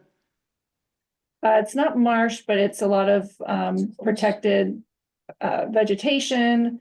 There are a lot of rare birds and other animals out there, species. Unless your pools were prohibited now in the MMD. Yeah. That was last year's. And Leslie, is there anyone who's adverse to this governance change? Well, the governance change already happened. It just. It didn't carry through every single section in the zoning bylaw. And I don't recall anyone being opposed. So this is more of a cleanup as opposed to a structural change. Yes. Okay, thank you. Okay. Any other questions? All right, Motion to support the planning board. thank Second. you. Okay, made by Peter, seconded by Jill. Joe, Aye. Jeremy, Aye. Joanna, Aye. Jill. Aye. Stephen. Aye. Peter, Aye. Denise, aye. Thank you. All right. Secondary dwelling. Secondary dwelling, this is also a cleanup. It seems like at some point, there may have been some cut and paste error between some components of our ground cover definition being inserted somehow into the secondary dwelling definition. So this would just be removing that. The planning board gave it a positive recommendation. Okay. Any questions? Motion to support the planning board. Thank you. May I have a second? Sure. second from Stephen, made by Peter, seconded by Stephen. Joe, Aye. Jeremy, Aye. Joanna, Aye. Jill. Aye. Stephen. Aye. Peter. Aye. Denise, aye. Okay. All right. Temporary moratorium on recreational marijuana establishments, 56. So a temporary moratorium was placed in the zoning bylaw many years ago. It expired on December 31st, 2018. We have since implemented recreational and medical marijuana allowances into the zoning bylaw. This section does not need to be maintained, and the planning board recommended its removal. So this has a positive recommendation from the planning board. Okay, So even if it's written and it's totally useless at this point, we still have to vote on Yes. it. Lino, Yeah. any Oh, questions? Motion to support the planning board recommendation. Second. Thank you. Okay, Joe, Aye. Joanna, Aye. Jeremy, Aye. Peter, Aye. Stephen. Aye. Jill. Aye. Denise, aye. Aye. All right. All right. Zoning map change. Okay, maybe we can move a little faster through these. These are citizen articles, so this is a citizen petition portion. Article 57, a map change from R20 to R10. So that's a minimum lot size of 20,000 square feet to minimum lot size of 10,000 square feet with increased ground cover allowances. The planning board gave this a negative recommendation. Okay, Have we seen this before? No, but we were on the same street. There were other rezonings on this street earlier in the warrant. and it's my mistake on 57 and 59. It is 57 is actually a citizen, Ms. Larrabee. And 59 is Mr. McKay. When I did my cut and paste of the document, I cut and pasted wrong. So it's not a select board for planning board. It's Ms. Larrabee on 57 and it's Mr. McKay on 59. On my working spreadsheet, which is what Stephen used, so the mistake is down to me. Leslie, what was the reason they wanted to change to I guess R10? The citizen wanted additional ground cover to perhaps construct additional structures or a structure. And the planning board just felt that by placing this property in R10, that it may result in additional extension of the R10 zoning district, and they felt that it should stop where it stops. And that R20 is the most appropriate district for this location. Were there a lot of negative feedback from the neighbors? No, So no one said anything about her changing hers. I don't recall anyone. Actually, no, I think there was one person from the neighborhood. But the planning board just felt this was something that didn't need to be extended. Any other questions? But the one next door is our tenant. That one is R10, yes. Denise, I propose we accept their recommendation to deny this. Okay. Is there a second? Second. Okay, made by Jeremy, seconded by Jill. Any further discussion on this? Okay, voting, so Jeremy, Aye. Joe, Aye. Joanna, Aye. Jill. Aye. Stephen, Aye. Peter, Aye. Denise, aye, okay. Great. The next one, please, Leslie, 58. Article 58, again, citizen petition. This is a two-part article. One is to change a single parcel from LUG 1, which is essentially an acre zoning, to R20, which is basically a half acre. And to change from the country overlay district to the town overlay district. It's a single parcel on Monahanset Road. There's no other R20 zoning in proximity to this. It would, in theory, be a spot zone and the planning board move to take no action. Okay, Excuse me, Madam Chair, is this the Peter McKay? yes, Yeah, my memory is that this is a piece of property that he's owned jointly with his brother. And Peter is trying to leave the island, and he and his brother are not getting along very well.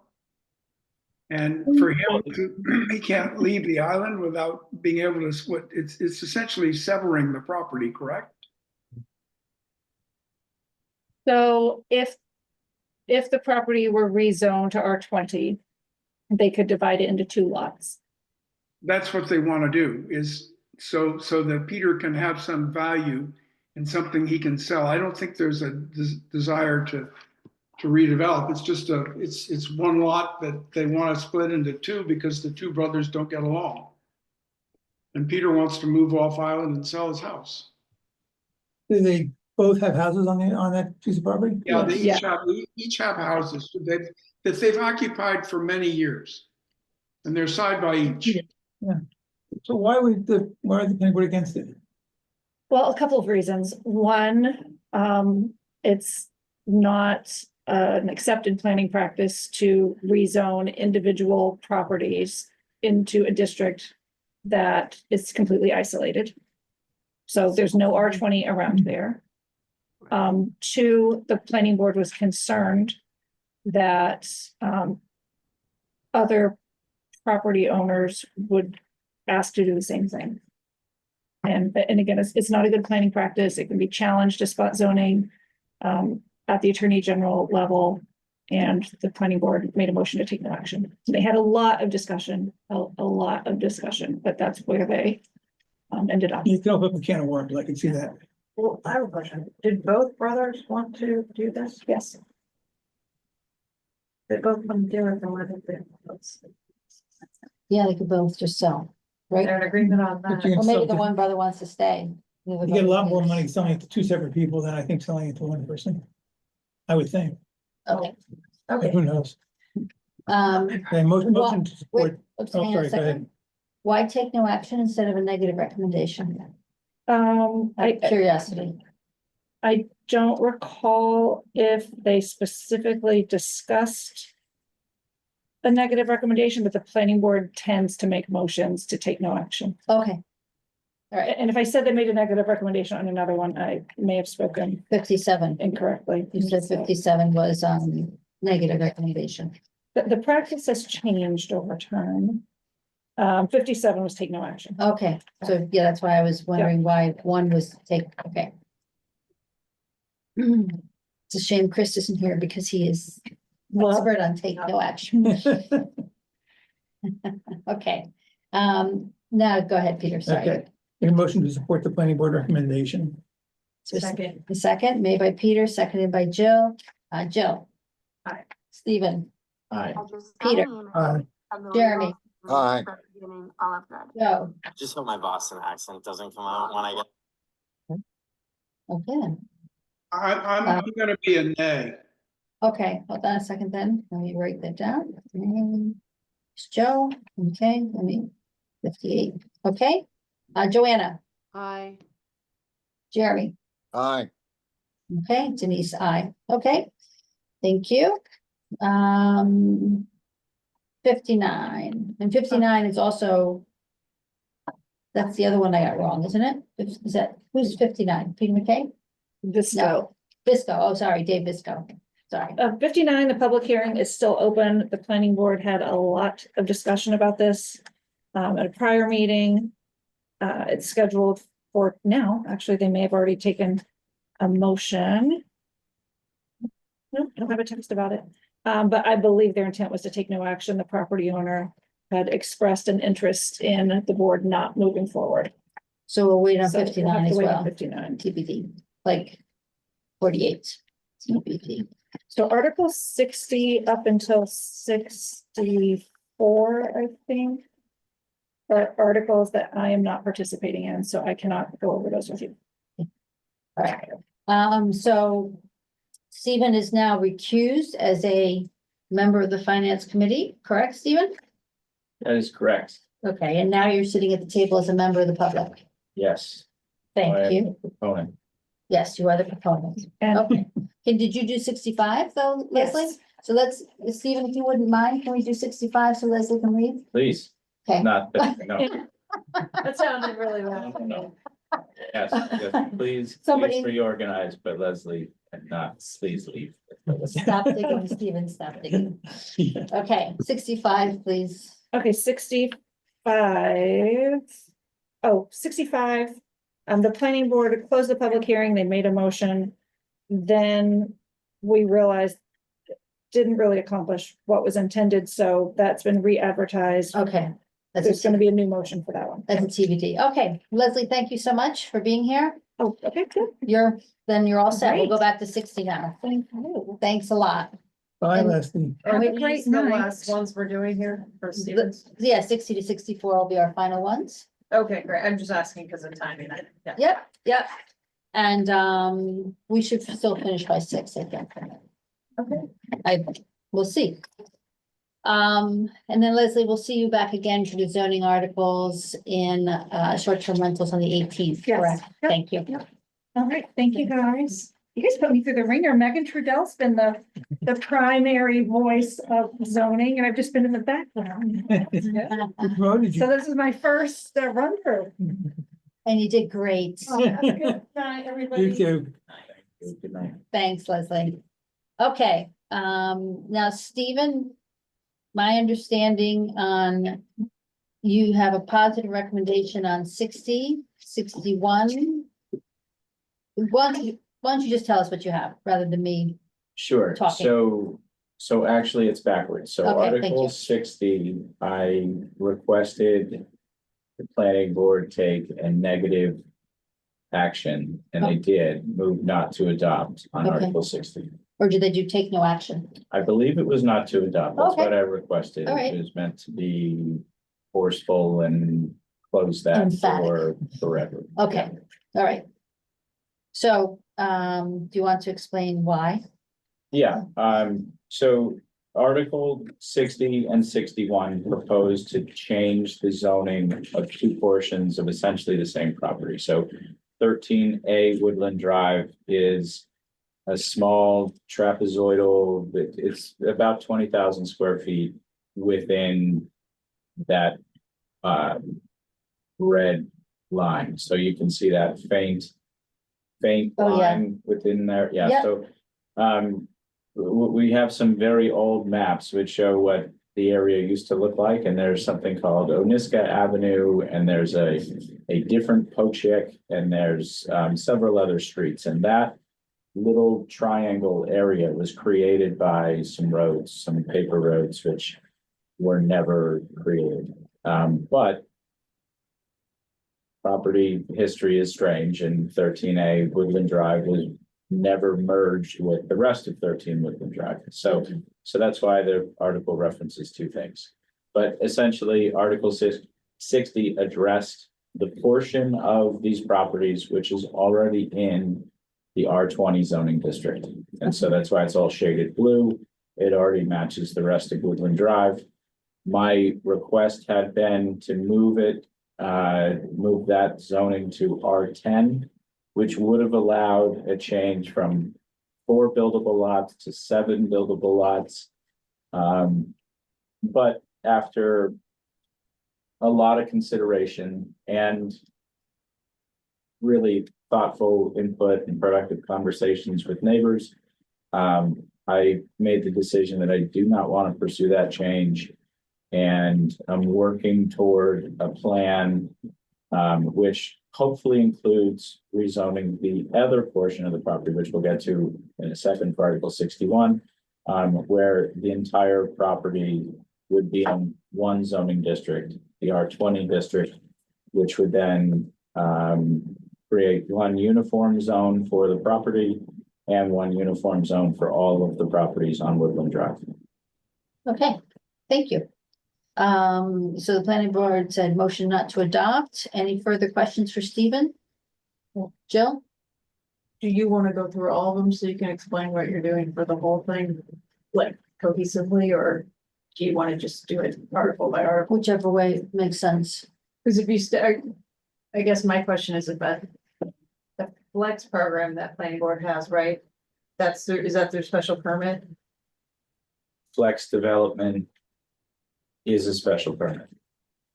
And is that part of 61? If everything goes, well, I guess that stays at R20. And then it's lug 2 goes to R20, then it's the 2 lots combined and they can do flex development? Is that special permit for each lot, or is it? So a flex development, requires a certain size tract of land, and it varies by zoning district. In R20, you need at least 3 acres. And a flex development would be possible on this site if Article 61 passes, and this area that's on the screen now and is bordered in red is also R20 with the rest of the property that we looked at in Article 60. So the 2 portions of the property, or the whole property together, is 4.8 acres. And so the minimum tract area in R20 for a flex development is 3 acres. So what a flex development does is it allows for the creation of more buildable lots. So a traditional subdivision of this property in R20 would allow for 9 buildable lots. A flex development allows for a 10% bonus in the number of buildable lots if you restrict each buildable lot to a single dwelling. It allows, it requires that 50% of the total area is green space, cannot be developed, and therefore it allows for smaller buildable lots. And you get a 10% bonus for making the green space permanently accessible to the public. 10% plus 10%. 10% plus 10%. So it's 10% just for doing the flex development, right? And creating the open space. 10% for each 10% of the lots that are created, which are restricted to a single dwelling. So now you're up to potentially 20% bonus. And then 10% if you make that green space accessible to the public. So there is a potential for 30% additional lots. So you go from 9 to 12. 9 to 12. That should be on FinCom. Right, but in that case, you've taken 9 lots, which might be eligible for 27 dwellings. That's 3 dwellings on each. And you've created this 12 lots, which can support 12 dwellings only. So there's a trade-off. If I were to pursue that, my plans don't include a flex development today, but it may make sense. There's an ongoing planning process and discussion with neighbors about what is appropriate for the neighborhood, how many dwellings might end up on the entire site, and what restrictions will be applied to the property. And last fall, I had recorded some restrictions on the property, which are not in effect because they were contingent upon the zoning changes, which did not pass. But I intend to record well in advance of the Maytown meeting, a similar set of restrictions where any portion of the property that is serviced by sewer, which I'll get to in a second. I know that's not on our agenda for tonight, but is serviced by sewer and the zoning changes. Those would be restricted to all sorts of things, including year-round occupancy, to be affordable to people who, well, we just talked about the new definition for attainable housing. So they will be attainable housing and year-round occupied. And there was another concept that I came up with where for the first 30 days, could be 60 days, that somebody wants to sell their house, they can't list with a traditional real estate brokerage or put it on Zillow or anyone else, they would first have to notify whoever the monitoring agent ends up being for this property. Could be a nonprofit like Housing Nantucket, or it could be the town of Nantucket itself. With the goal being that municipal employees and all local nonprofits are notified first of the opportunity to buy these homes. And so that would be on the initial sale from me and also on any subsequent resale. I've also, in discussion with neighbors, although this hasn't been written, you know, these regulations have not been rewritten yet. The last version was not reviewed by town council. I hope and expect that the final version that voters see before town meeting in May will be vetted by town council and it's in the proper form. But we've talked about adding some other restrictions, such as height restrictions on the number of height restrictions on each dwelling, and overall caps on the number of dwellings on the site, even, you know, lower than what zoning would allow. So those are moving parts. Now, backing up for a second, talking about what is the effect of Article 61. It would allow for this area outlined in red, which is approximately 3 acres. It's 128,000 square feet in LUG2 zone. So that's an 80,000 square foot minimum lot size. It was approved last fall for a 2-lot subdivision, but one of the lots is not buildable. Not sure why it was done that way, to be honest, but right now, this would qualify for 3 dwellings only. A primary, a secondary, and a tertiary dwelling. If the zoning changes, this area combined with the area that's already in R20 could be a total of 9 lots, 9 buildable lots plus a roadway. Whereas right now there are 5 buildable lots. So that would allow for a greater number of dwellings. 15 could be built today on 5 lots, 27 might be built on 9 lots. But the properties, this property or the section that's in R20 are not now serviced by sewer. And so there's a limitation with some expensive shared septic systems you could get, we think, 31 bedrooms. And as a practical matter, there is no difference between 9 lots, which can support 27 dwellings, or the 5 lots, which can support 15, if we're limited to 31 bedrooms. You know, you'll probably end up with, if these can still be attainably priced in year-round homes, we'll end up with 15 2-bedroom homes with or without the zoning change. And at that level, at that quantity of dwellings, it will be necessary for the development cost to be subsidized at some level, or probably the attainable pricing comes off, or, you know, there's some mix of selling market rate, like, you know, homes geared towards seasonal resident types, to, you know, sort of subsidize the cost of the other homes. So that's the entire picture as I can put it. And I think about and talk about this quite a bit, so I may have skipped over some steps that I can answer in questions now. Okay, so just before you do that, Stephen, so on 61, what did the planning board recommend? It was a positive recommendation on 61. And 63?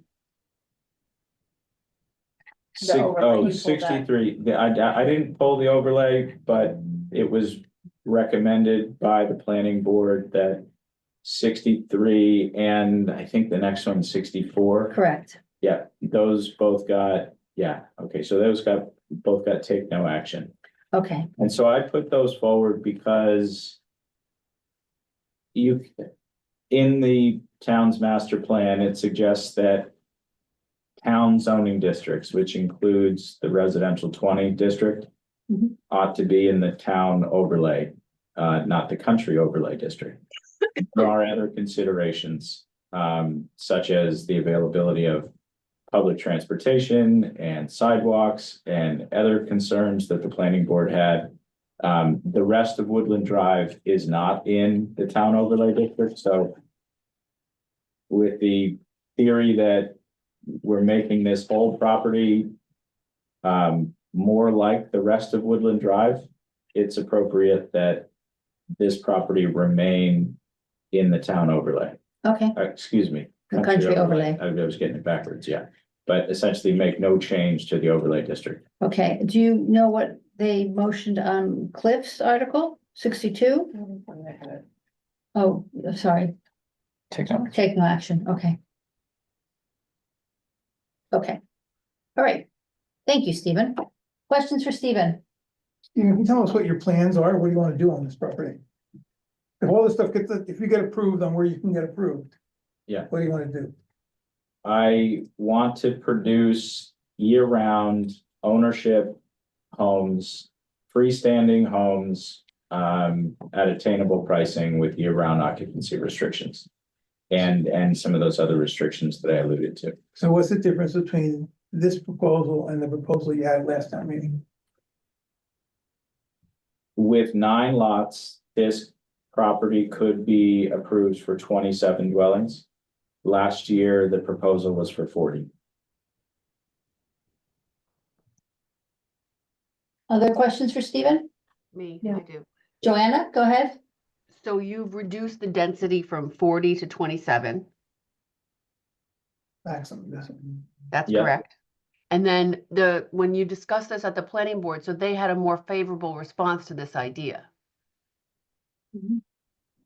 They had a more favorable response, but I will say that the support was heavily conditioned on certain other things happening and commitments that I'll restate here, which is to work with neighbors to come up with a plan which is acceptable to the neighborhood. And comes with all sorts of restrictions, like on the number of dwellings and on the occupancy and pricing and, and there are some other moving parts here. I don't know, based on whatever agreement that I hope to reach with neighbors, I don't know what amount of subsidy, if any, might be required from the town in order to make those things happen. And to use an extreme example, if there were, 6 homes built on the site where I had hoped to build 40, then there's going to need to be significant subsidy in order to make those homes affordable for people I see. or attainable. Yeah. Understand. I mean, I think overall, Stephen, I think it's a tough thing for the town of Nantucket to want to constantly make available and promote affordable housing. And it's another thing to do it. It's another thing to allow different developments to take place. And we have this long history of opposing all kinds of developments, and some of it for very, very good reasons. But it seems that if we are going to support year-round housing accessibility for residents of the island or people who want to build housing, we have to reach some sort of compromise about what constitutes a decent development. So I appreciate that you have gone back and tried to work on some of these things with the planning board, and that you're trying to work things out with the neighbors. So I think that that's really good news. Thank you. Stephen? Or Madam Joe, Chair? go ahead, and then Jill. Joe, go ahead. Stephen, are these, the 27 houses, are we still in the $500,000 a bedroom range?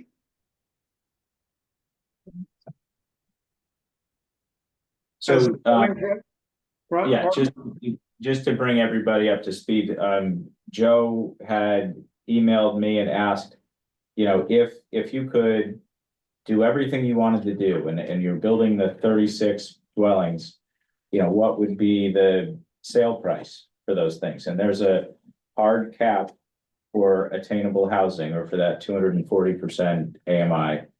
And it's something like $1.2 million. And so 1.2 million would be for the largest, for the 3-bedroom homes, and it would be lower pricing for the 2-bedroom and the 1-bedroom homes. but I estimated for Joe that to put some number on it, it'd be about $500,000 per bedroom.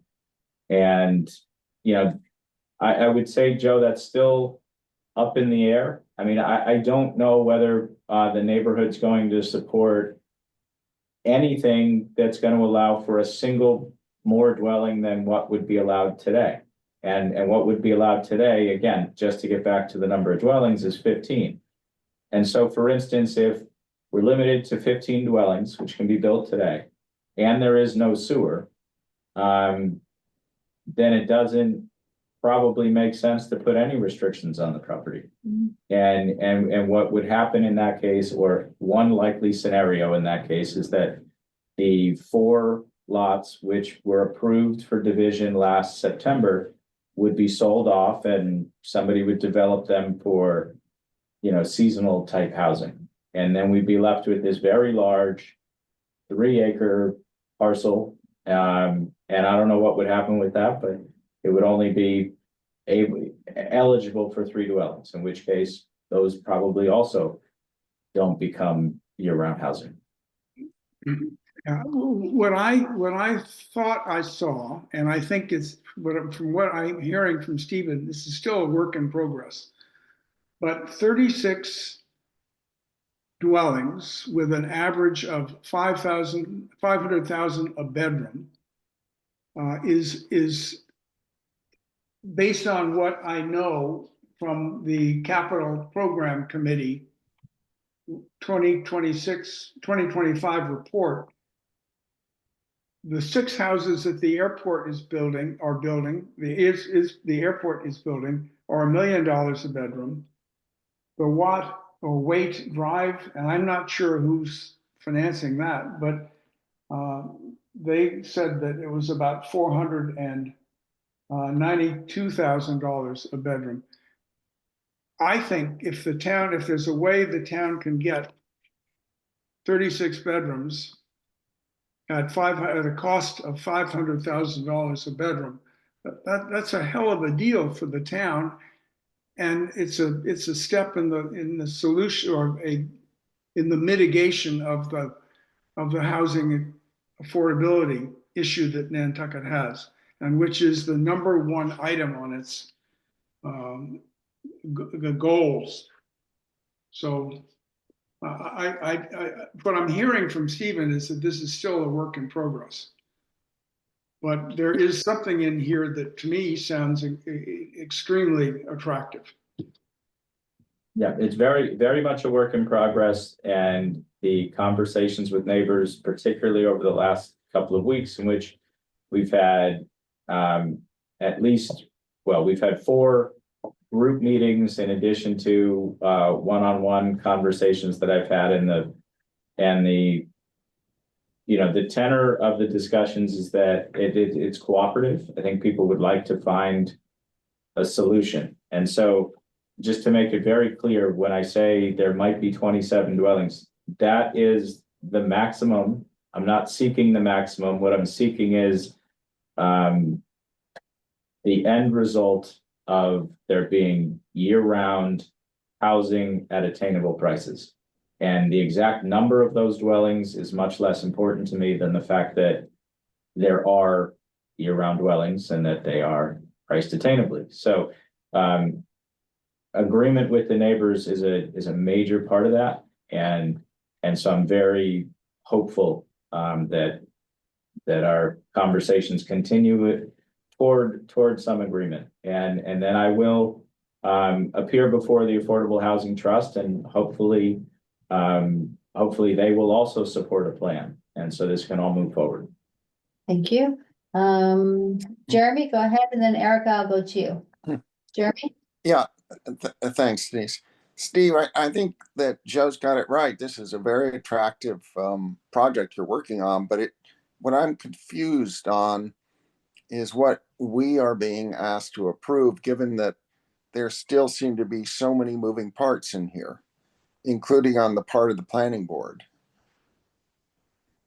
Yeah, I would say tonight you're not being asked to approve anything except possibly to support the planning board's motion And I, to make it maybe more clear than I did before, what I committed at the planning board meeting and elsewhere is that before voters have to act on this or the related articles at town meeting in May, they will know what restrictions will be on the property, including affordability and year-round occupancy and the total number of dwellings and all sorts of other things. So there will be a, you know, very well-defined plan, including site plans and floor plans for houses and all sorts of things like that. So Is it safe to say then that our action today is just to help the process forward? And when on the day of voting, we get our technical amendment that we do every year, this will be one of the technical amendments that we give our final approval or disapproval to? no, I don't think it would come in the form of a technical amendment. I don't know, as I sit here tonight, the availability of any funding from the Affordable Housing Trust, or what form an agreement, should they even want to support the project. I don't know what form that might take, but it could be a memorandum of understanding or something of that nature. And hopefully, whatever level of subsidy I end up requesting doesn't require any additional action from the finance committee, because it would be from funding that has already been committed, whether it's available today or available in future years. Hopefully this is all, you know, part of planning that's already been going on and funding that the town has already committed. Thank you. Erica? Thank you, Denise. Erica Mooney, I live at 60 Skyline Drive. I have been speaking about Stephen's articles since special town meeting. I will say I want to thank Stephen for making the effort to meet with the neighbors and hosting 4 meetings to date. At the last meeting that I went with, there was a lot of questions and not a lot of end results. But I think it's still important that we're asking questions and that we're engaging. And, you know, I do have concerns about the 20,000 square foot for the Lug 2 lot, only because it opens it up to the flex development and lower square footage lots and higher density. That being said, I think Stephen understands where the neighborhood is coming from. That neighborhood is comprised mostly of Lug 2 lots. People who bought in there, myself included, bought for the large lot size and the very low density in the area. So I know it's the concern of most of the neighbors to have a high density development in there. So Mr. Wright saying 36 dwellings is attractive. It may seem that way, but it's not necessarily attractive for the neighborhood. And again, you know, these are private roads. There's no sidewalks. There's no homeowners association. It's not near a bus stop. This is going to be a car-centric development. But if it can truly be for attainable housing and go to town employees in that 240%, I want to keep working with Stephen on this. I really, you know, and I've said this before, but I know a lot of people on Nantucket who grew up here, whose parents, you know, have lived here, they're generational, and they're unable to continue living on Nantucket just because the price of houses is so astronomical. So I just wanted to say all that, and again, thank Stephen for working with the neighbors. I do feel like we still have some work to do to come up with a plan that hopefully works for Stephen, but also works for us as the neighborhood. And that's it. Thank you. Thank you, Erica. Okay. All right, Jill. I just wanna know how much of what you wanna do depends on the sewer outcome. It's a good question. I mean, without sewer, the same number of dwellings will be built with or without this zoning change. I mean, that's one way to look at it. You know, it doesn't make sense to seek a subdivision, which is gonna require me to build a road if I'm gonna have the same 31 bedrooms. You know, there won't be more than 15 dwellings, so I probably wouldn't go through that expense. Or if I did go through that expense, it's just gonna be a larger amount of subsidy that I need to make it work. And that, you know, sort of counter purposes. And, you know, I think there is still a lot of nuance here. Like if we imagine a flex development, and trying to think of an example that people will know. Aurora Way is one. People might not be aware, but at the end of Aurora Way, there's a whole lot of open space and there's some walking trails in there. But they were also able to set the houses back from Hummock Pond Road. Another example is Hawthorne Park, where most of that green space is in the middle. And so those are 20,000, that's same R20 zoning, but the houses are clustered together. Those are very, you know, much fronting on Hummock Pond Road, so that, you know, probably wouldn't be the same idea here. But it doesn't need to be more dwellings if you do a flex development, but it allows you a lot more flexibility in how you design the site overall. So you can have, instead of a 40-foot wide paved road, you can have shared driveways, and you can have shared green spaces. And, you know, so there's things that I think could be helpful with the zoning change. But ultimately, I think the zoning change and the sewer are all part of the same discussion and the same conversation with neighbors, with the Affordable Housing Trust, and ultimately with voters about, you know, what does the whole package look like?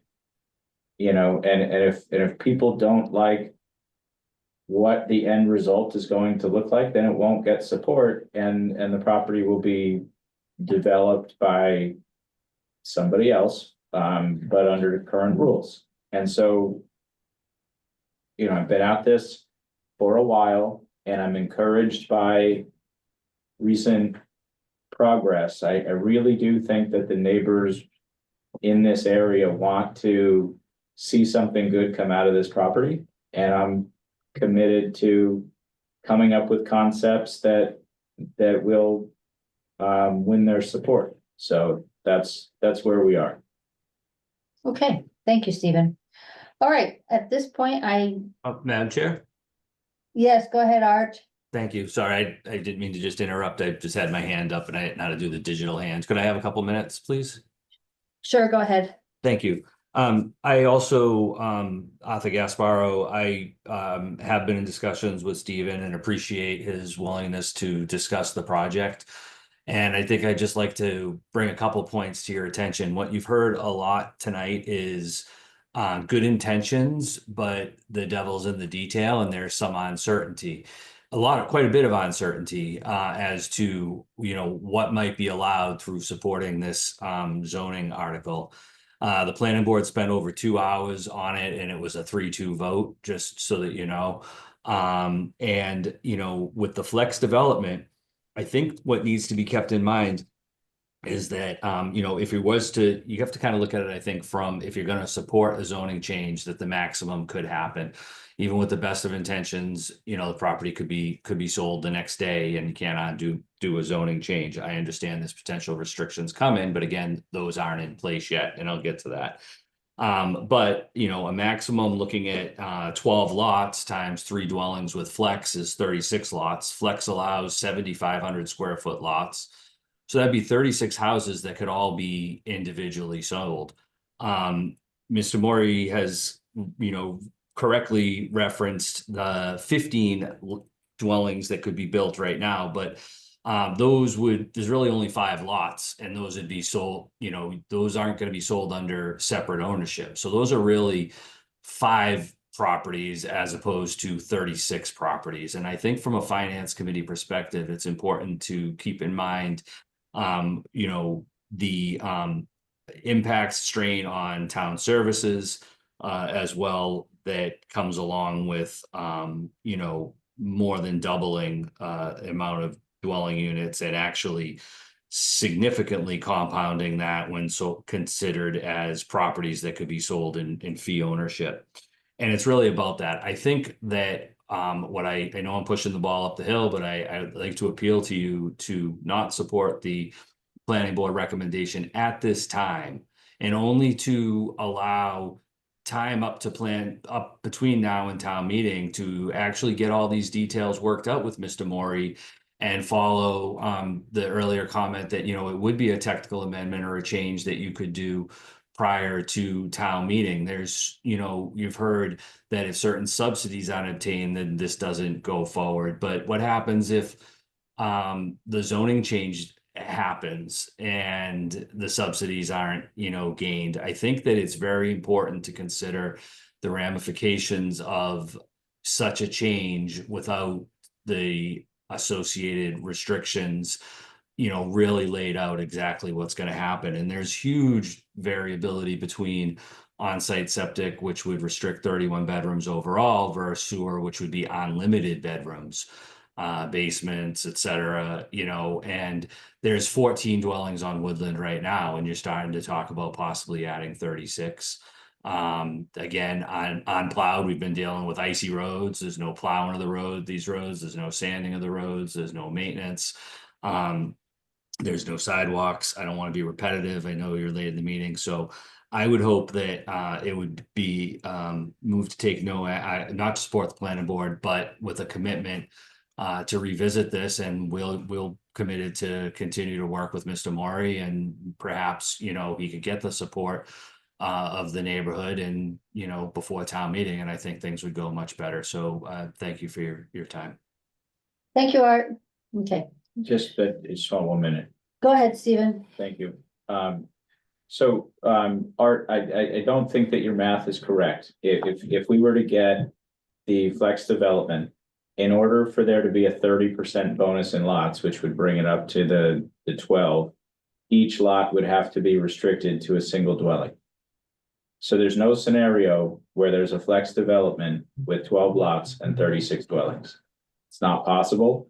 And it wouldn't also be possible under any flex development scenario for there to be separate ownership that isn't already available.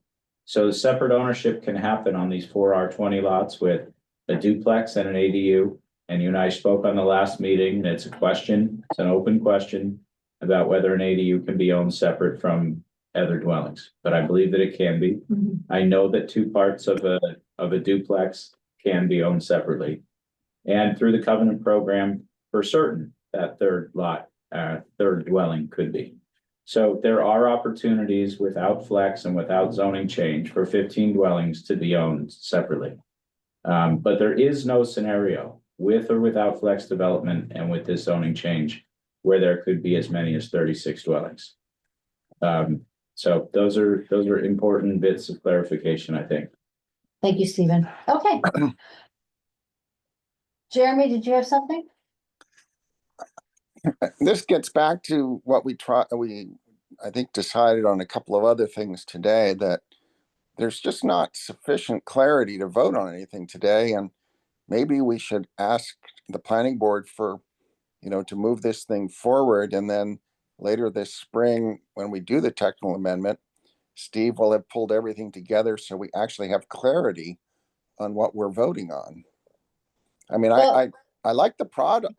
I like what he's doing, and I think it's supportable, but I must say, Denise, I am a little confused, just me, on what we're voting on right now. we are voting on, the planning board has made a positive motion on this, on Article 61.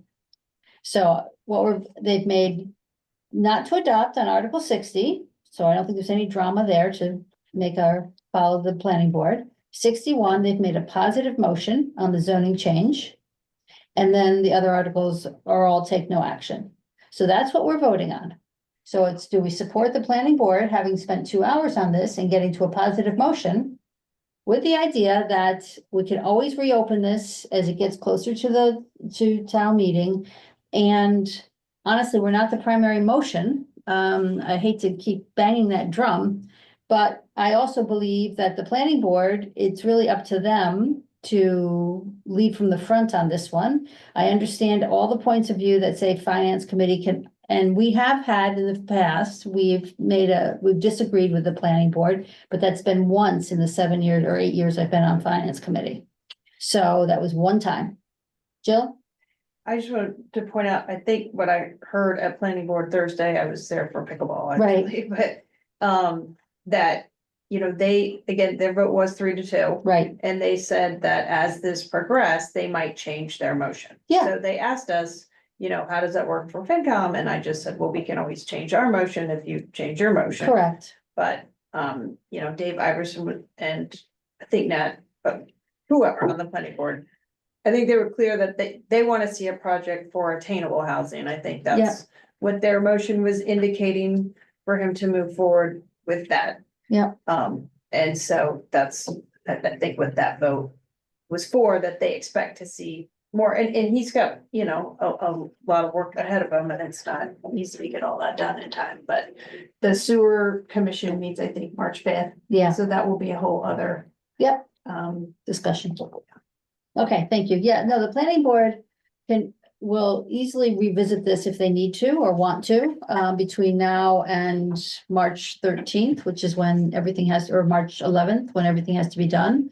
And it's really at this point, if the committee doesn't feel comfortable making a recommendation as to the planning board's motion now, then of course I will table it to a future meeting. However, I am reluctant, very reluctant to table it we're gonna be doing everything on March 11th, folks. We're gonna be here till midnight.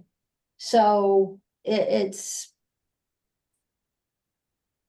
Okay, I have a particular point of view, which I don't think I need to impose on everybody, but here we go. So let's do this right now, because I just need to get out of here. Seriously. I do too, I have a call, I've got. Article 60, Article 62, 63, and 64, the planning board, oh, no, let's do Article 60 first, because that's a motion not to adopt. Do we support the planning board motion on that one? I move we support the planning board. Thank you, Joe. May I have a second? Second. Okay, great, and I'm gonna run around and do, Jill? We're still in 6, We're doing 60, I'm doing 60 right now, Peter. Yeah, Okay, this is what Stephen wanted.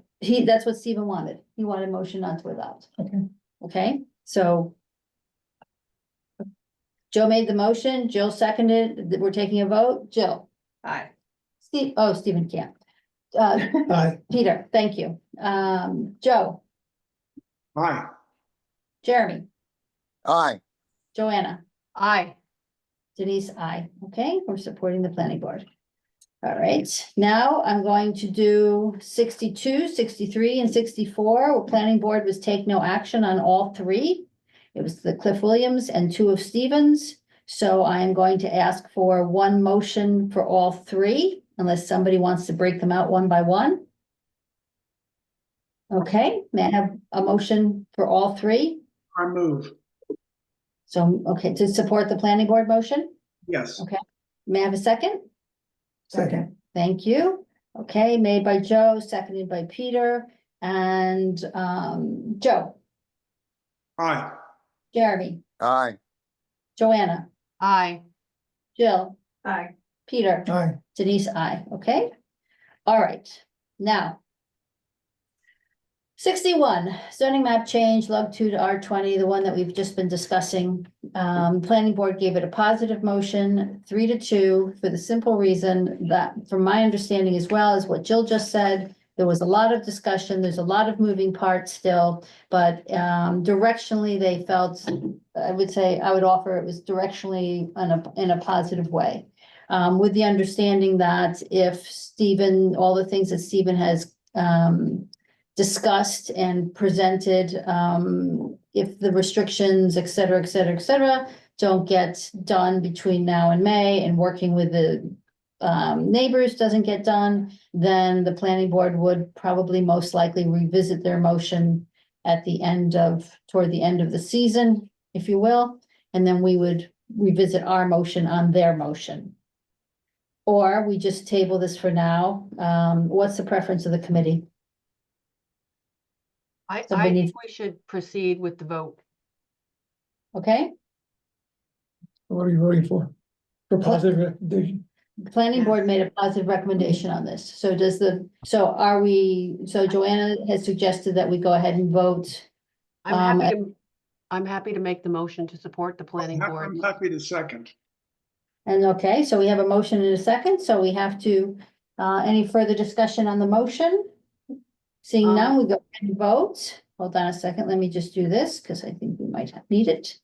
All right, Joe, on the Aye. motion, I'm sorry, the motion on the table is to support the planning board motion, which was a positive recommendation. Joe, Aye. Joanna, Aye. Jill, Aye. Peter, Aye. Jeremy? Aye. Janice, I didn't need my nays. Okay. All right, due to the lateness of the hour, I'm going to skip committee reports unless someone has something that's quite urgent on the committees that they want to share. I see shaking of heads, no, that's excellent. Date of next meeting is tomorrow. And we're in the other room, for those of you who are here in person. We're in conference room B, and thank you, and I will unfortunately tell us that we are going to be probably running late on every meeting between now and March. We just have a lot to do, and it's just the way it worked out. So, as you all know, it's my least favorite thing to do is run late. But it's important, these discussions, and it's important that we have them at the level that we have them. Thank you to everybody who's helped. As always, John, thank you for being here. And Brian Brian, was here. committee, Yeah, look at that. thank you. Yeah, Thanks, everybody. We'll see you tomorrow. Motion to adjourn? Oh, yeah. Oh, thank you. Motion to adjourn and second? Second. Thank you. Aye. Okay, Jill, Aye. Stephen, Aye. Peter, Aye. Joe, Aye. Jeremy, Joanna, Aye. Denise, I. Thank you. Thanks, everybody.